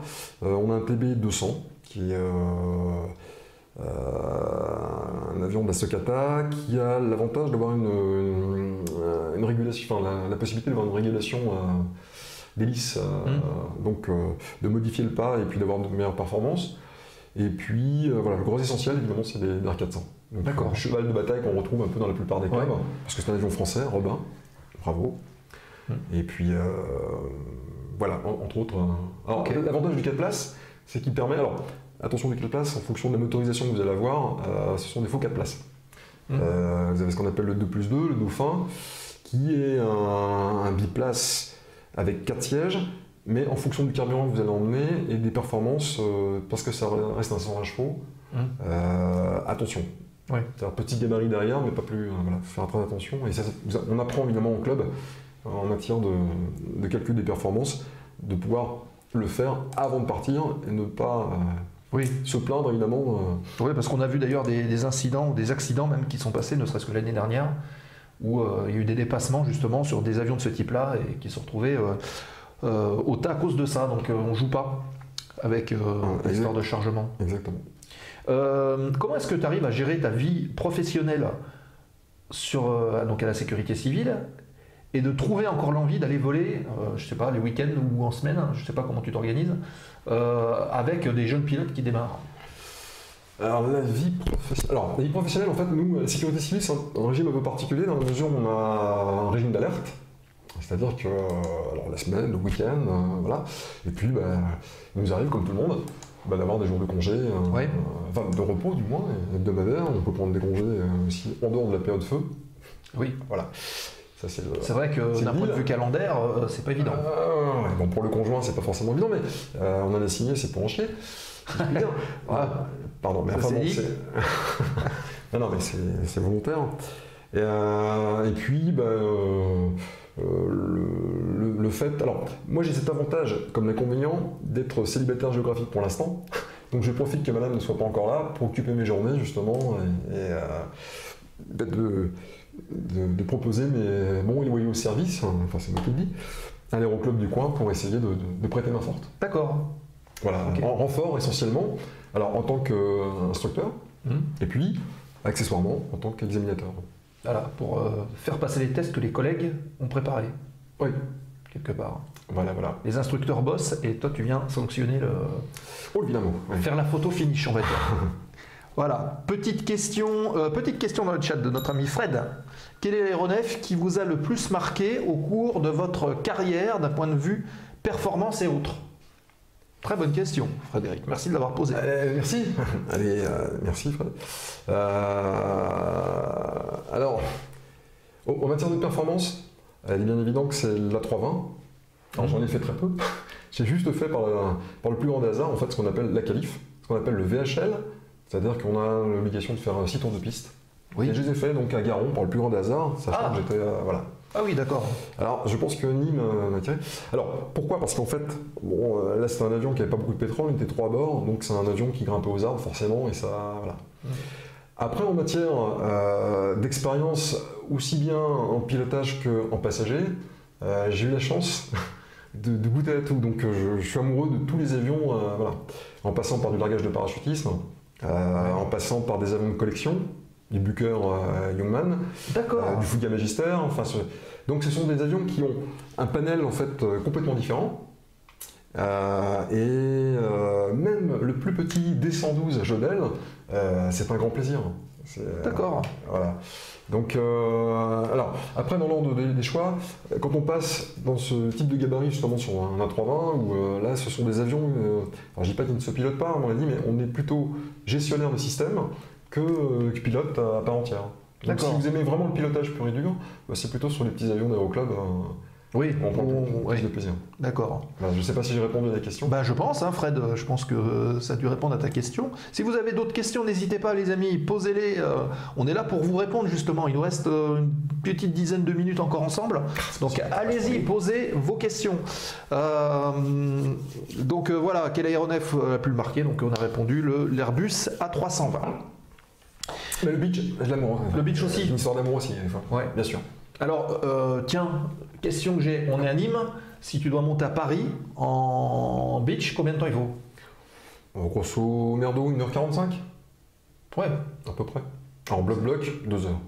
Bloc-bloc, 2 heures. Donc, voilà. bloc-bloc, c'est le moment où l'avion commence de rouler à l'endroit où il est et où il s'arrête pour décharger les gens ou les. Voilà. Si je prends Nîmes, Villacoublay, pour une raison ministérielle par exemple, grosso modo c'est à peu près 1h40, tout dépend si c'est face à l'est ou face à l'ouest. Si vous avez des configurations très particulières à Paris, sur la plupart des gros terrains, que ce soit Le Bourget, Orly, De Gaulle ou Villacoublay. Très souvent pour les ministres, ou c'est quand ils descendent ici, ou c'est pour les trimballer, si j'ose dire, à droite ou à gauche, selon les humeurs? Alors très souvent à la demande. Bon, évidemment, je vous donne un exemple, à la période des Gilets jaunes, forcément, notre grand patron étant à l'époque Christophe Castaner, oui. Donc il y avait fort à faire, beaucoup de déplacements, et c'était l'avion de prédilection, évidemment, du ministère de l'Intérieur, le Beach. D'accord. Voilà. Donc ça veut dire beaucoup de mise en place du côté de Paris. Oui, et puis faire la tournée des Grands-Ducs, je dirais. Ah, d'accord. Voilà, Okay. Ce genre de mission. Mais ça permet aussi d'aller sur des terrains qui sont peut-être un peu plus petits. Mais ça peut dire aussi beaucoup d'attentes, parce que finalement, quand vous laissez le ministre à l'endroit où il doit partir, il doit être convoyé par tout un tas de personnes, et vous faites quoi? Vous restez là, vous attendez? Ah oui, tout à fait. Voilà. Vous n'avez pas un petit four buffet Non. Dommage. Jamais. Non, mais voilà, ça, je l'avais vécu pendant 16 ans en compagnie aérienne, en faisant du transport, du taxi aérien, parce que ça nous arrivait aussi de faire du politique, du showbiz, beaucoup de choses. Qui? Des noms? Pas de nom, alors, on a dit. Ok. Donc finalement, c'est plus d'attente que de temps de vol? Oui. Alors, très souvent, oui. Ouais. Mais ça, c'est partie du métier. On s'occupe à pas mal de choses. Déjà, de la paperasse. Il faut savoir que pour faire voler un avion, il y a autant, je dis en exagérant un peu, mais il y a pratiquement des fois autant de temps de paperasserie que le vol lui-même. Oui, d'accord. Ok. Bah écoute, on a parlé de pas mal de choses. Est-ce qu'il y a un sujet particulier que tu voudrais aborder, ou est-ce qu'on lance la séquence foire aux questions? Et là, je compte sur le chat pour être plus impliqué dans les échanges. Ouais, voilà, et poser des questions. Vous avez la chance d'avoir un pilote de la Sécu civile qui vient nous voir, qui fait partie du secteur soft, qui peut vous parler de tout un tas de choses. Donc allez-y. En plus, il répond à tout. Voilà. Bon, sauf au nom des célébrités, mais sinon tout le reste, il vous répond. Donc allez-y les amis, faites-vous plaisir et alimentez le chat en question. On est là pour ça. Voilà. Le recrutement, par exemple. Le recrutement, alors c'est parti, recrutement à la sécurité civile. Comment on fait? Pose-moi la question. Alors comment on fait pour être recruté à la sécurité civile si on a envie d'être pilote? Alors, la sécurité civile, c'est un cas un peu particulier en fait, parce que la population en fait de la plupart des pilotes, que ce soit avion ou hélico, grossièrement, c'est 90% d'anciens militaires. Donc, ça restreint un petit peu la possibilité pour un civil, mais il y en a, on fait partie. Tous les 6 mois, il y a un recrutement, en fait, suite au papy boom, départ en retraite, ces gens sont remplacés, et en fonction du statut et puis sur quel type de secteur vous voulez aller, eh bien, en fonction de l'expérience que vous pouvez avoir, alors on en parlait tout à l'heure, ça a changé un petit peu malheureusement, il faut justifier de 1500 heures, dont 500 heures d'IFR. Voilà, on voit les instruments. Et on choisit le secteur sur lequel on veut aller. Par exemple, vous dites, bah, demain, j'ai envie de faire du beach ou j'ai envie de faire du dash. Alors exactement, oui, c'est-à-dire que dans le recrutement, il y a un secteur qui sera déterminé, c'est-à-dire on a tant besoin de personnel sur tel secteur, sur dash ou sur Canadair ou sur beach. Très grossièrement, ça part par binôme. Alors, des fois, c'est doublé évidemment sur les bombardiers. Donc, à titre d'exemple, je crois que le dernier recrutement, c'était 4 au dash, 4 au Canadair et 2 au beach. Ouais. Voilà. Donc, alors ça se renouvelle systématiquement.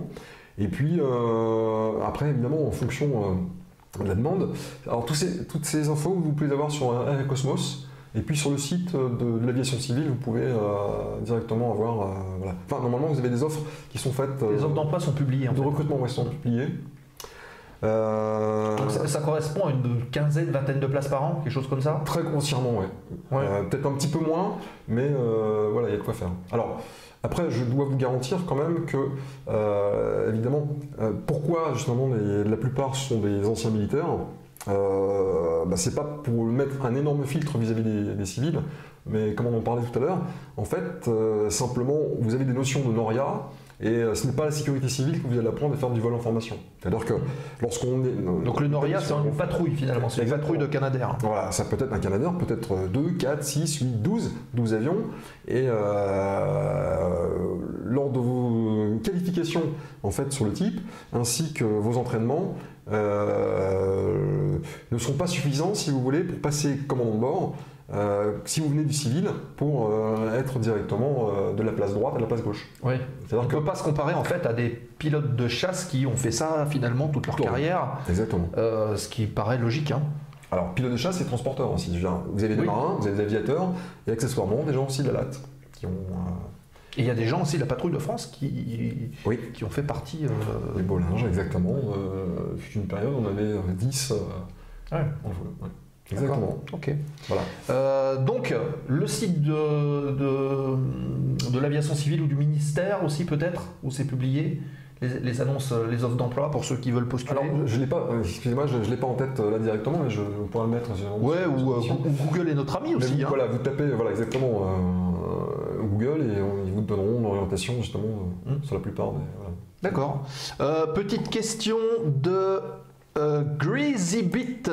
Alors, qui pose cette question: combien de litres d'eau embarqués dans un Canadair, sachant que c'est pas un pilote de Canadair qu'on a aujourd'hui. Peut-être qu'il a la réponse. Mais c'est pas grave. On va essayer. Alors, je crois que c'est.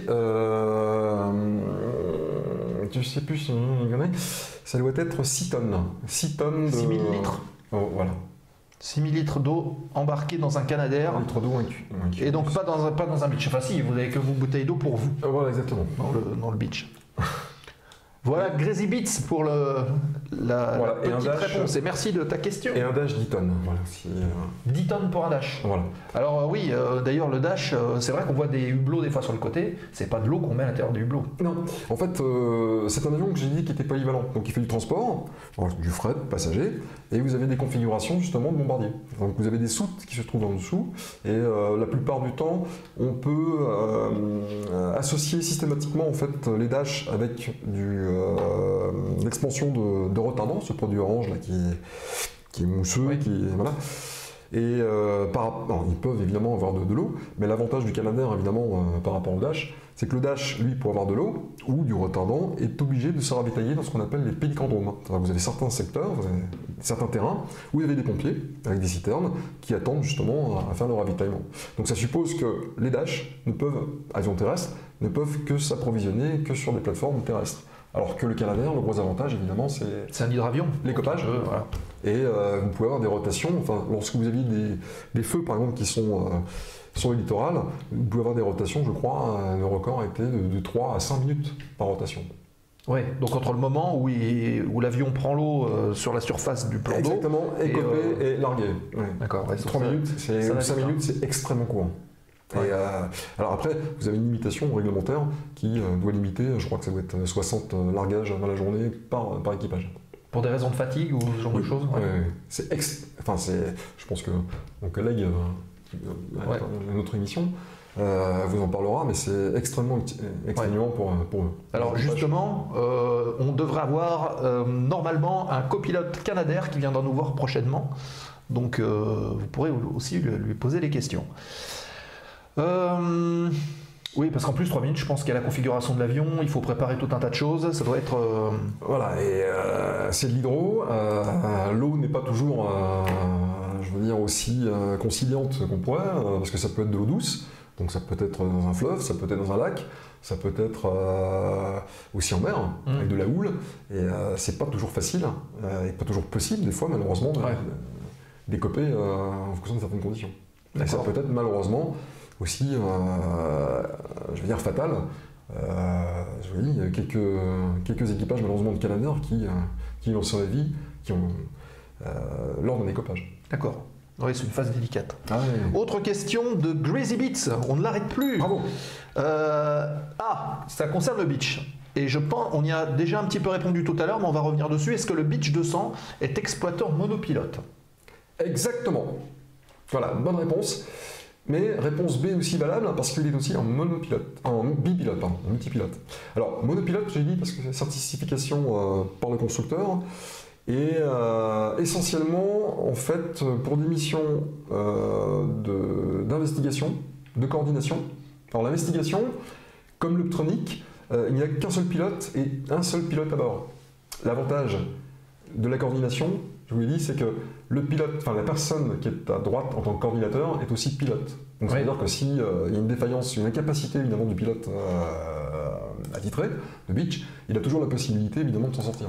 Ouais. Ce qui n'est pas le cas des pompiers ou des opérateurs caméra qui ne sont pas pilotes. Alors justement, on parlait tout à l'heure des caméras, c'est une question aussi donc, que je voulais aborder. Ces caméras, quand est-ce qu'elles vont être installées? Où est-ce qu'elles sont installées? Si elles sont déjà installées et comment... Déjà opérationnelles depuis 7 mois à peu près, et depuis l'an dernier, autant un an quasiment. Et donc elles nous servent évidemment d'outils majeurs de détection. C'est les mêmes qu'il y a sur les hélicos, là, les espèces de boules qu'on voit devant? Oui, vous avez des gendarmes qui sont équipés d'à peu près de la même type. Et ce sont des caméras qui peuvent, donc thermiques, qui peuvent servir quasiment tout le temps. Avec, je veux dire, nébulosité, de nuit, enfin je veux dire, et vous avez donc la possibilité de faire des relevés infrarouges. D'ailleurs j'étais étonné, dernièrement on avait eu la possibilité de faire de la surveillance de nuit pour le long du littoral, et de voir en fait sur un terrain des tracés en fait sur un parking, donc vol de nuit, et d'avoir l'illusion en fait d'avoir je veux dire un parking extrêmement plein. Ouais. Et en fait ce n'était que les traces fantomatiques des avions qui avaient quitté évidemment le terrain depuis fort longtemps, et c'était uniquement l'empreinte thermique.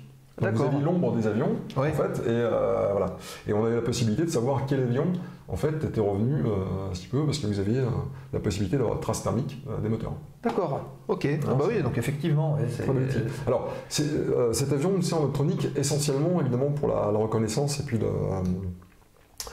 je veux dire en matière de feu-forêt, pour déterminer, parce que même si les Canadair ou les bombardiers d'eau rentrent évidemment par obligation avant la nuit, ça reste dans le contexte évidemment des missions attitrées en optronique. On peut voler aussi la nuit pour détecter et voir la prolongation, et puis de faire des images en relais évidemment avec des PC qui sont au sol. Ah oui, l'avantage, c'est d'avoir du direct. C'est comme au Tour de France en fait, vous retransmettez l'image pour que Gérard Holtz commande. Exactement. D'accord, ok. Petite question de Claudie. Bravo. Nîmes va devenir un pôle européen, du coup allez-vous être dispatché en Europe pour des missions de plusieurs semaines? Très bonne question. Excellente question. Oui, alors, même si on n'a pas encore ce titre de pavillon européen, enfin, on est censé, sur le papier on l'est, il nous arrive évidemment d'avoir des détachements là où on en a besoin.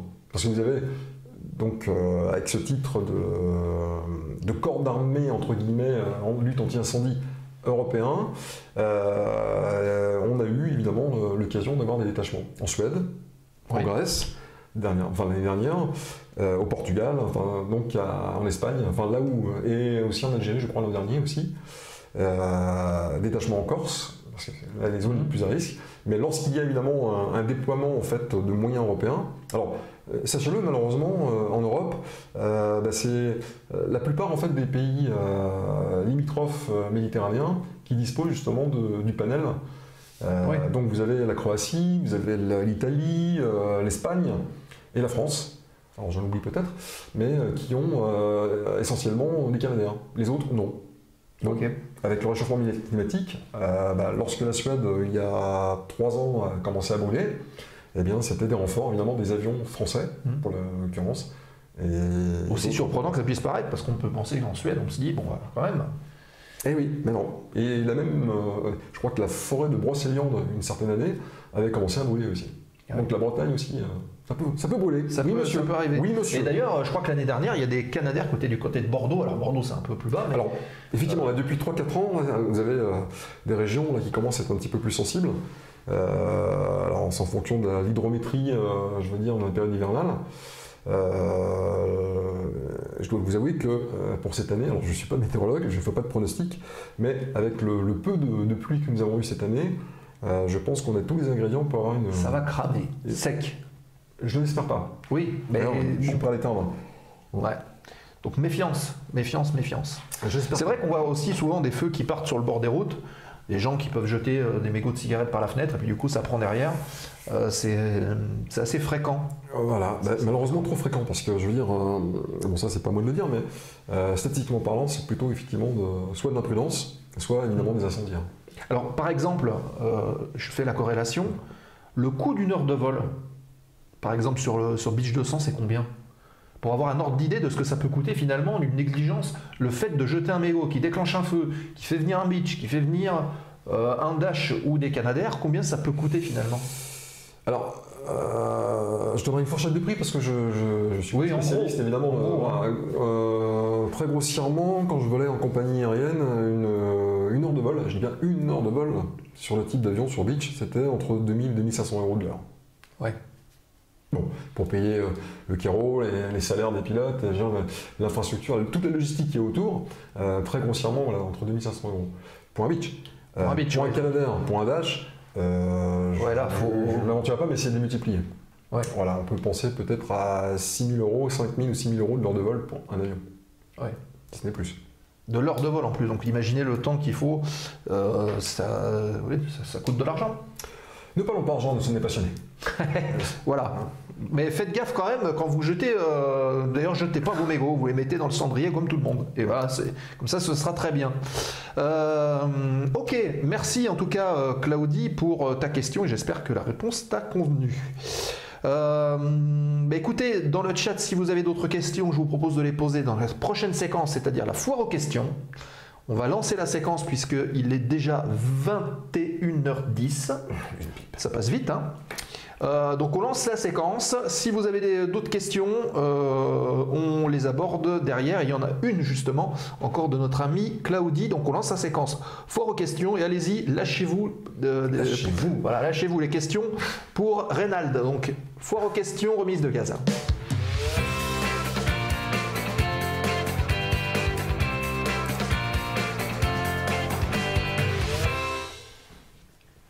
Séquence foire aux questions, dernière ligne droite si on doit se dire, courte finale et remise de gaz pour l'émission. Alors, question de Claudie, toujours pareil.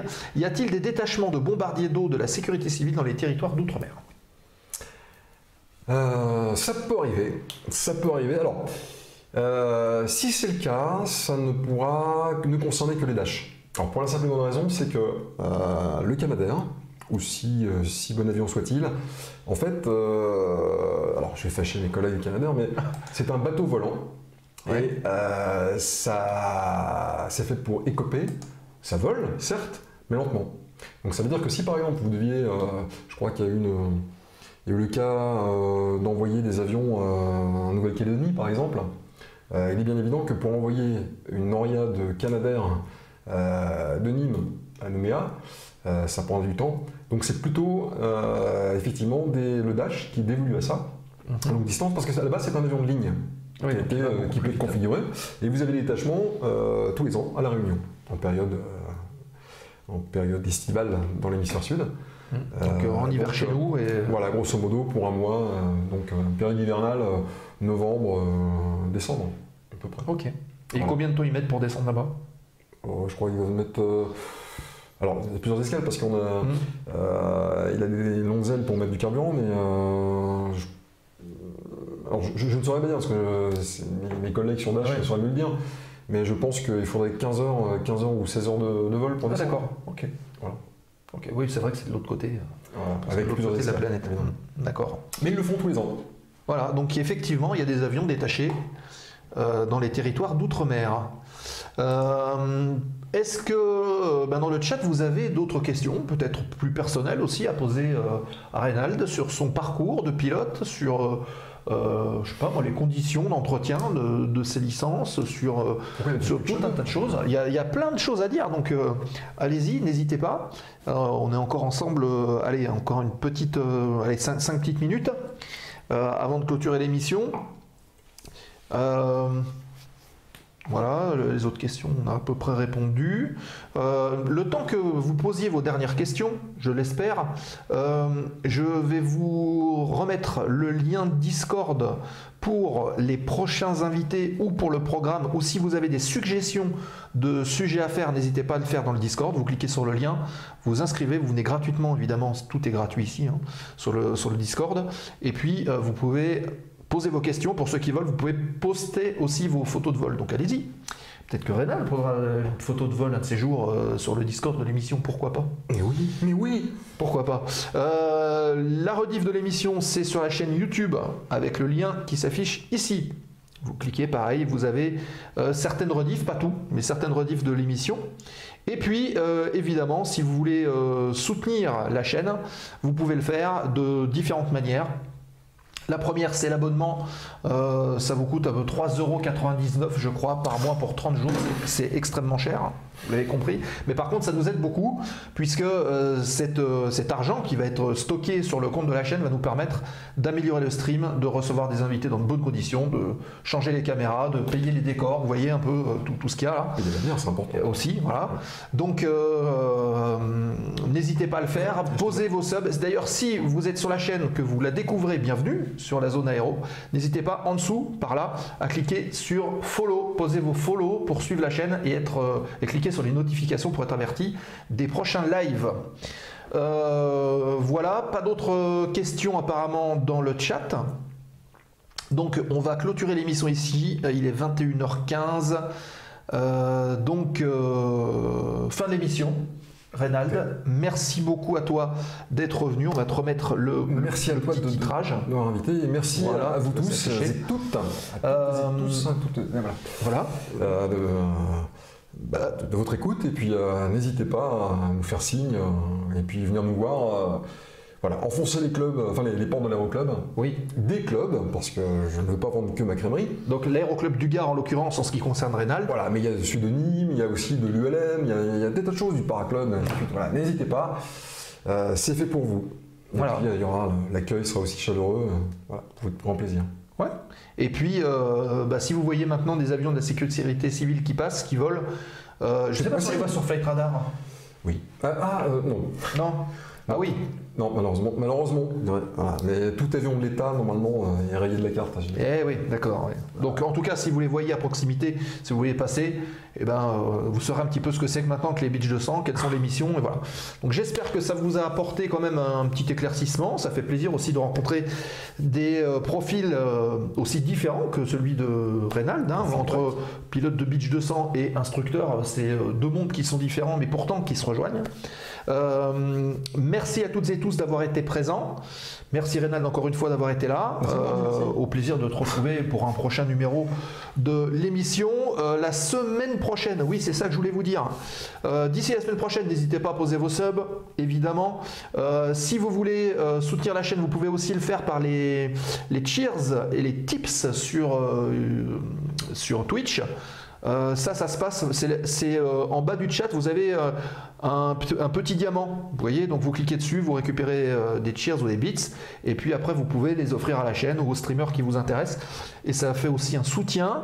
La semaine prochaine, nous retrouvons Michael qu'on avait vu pour l'aile, qui nous avait parlé de l'aile et de la portance. La semaine prochaine, on vous fait un petit sujet sur la radionavigation. Comment est-ce que ça fonctionne? Comment est-ce qu'on peut recevoir des signaux radioélectriques qui sont émis depuis le sol vers l'avion pour se situer en l'air? Et puis, quel est l'avenir justement de la radionavigation en France? C'est ce qu'on abordera la semaine prochaine avec Michael. N'hésitez pas enfin à faire tourner l'adresse de la chaîne autour de vous. C'est super important. Sur le Discord, vous avez des petits visuels qui peuvent vous permettre de les afficher où vous voulez ou de les relayer sur vos profils Facebook, TikTok, Instagram et compagnie. Et puis, si vous êtes en club ou si vous connaissez des gens qui sont passionnés par l'aviation, faites relayer, s'il vous plaît, la chaîne. Le plus on est de fous, le plus on rit, et le plus on est de questions. Donc, tout sera parfait. Merci Reynald, merci à toutes et tous. Rendez-vous la semaine prochaine dans la zone aéro, même heure, même endroit, même fréquence. Passez une bonne semaine et puis on se dit à la prochaine fois. Et on vous embrasse. Exactement. À bientôt tout le monde. Ciao, ciao.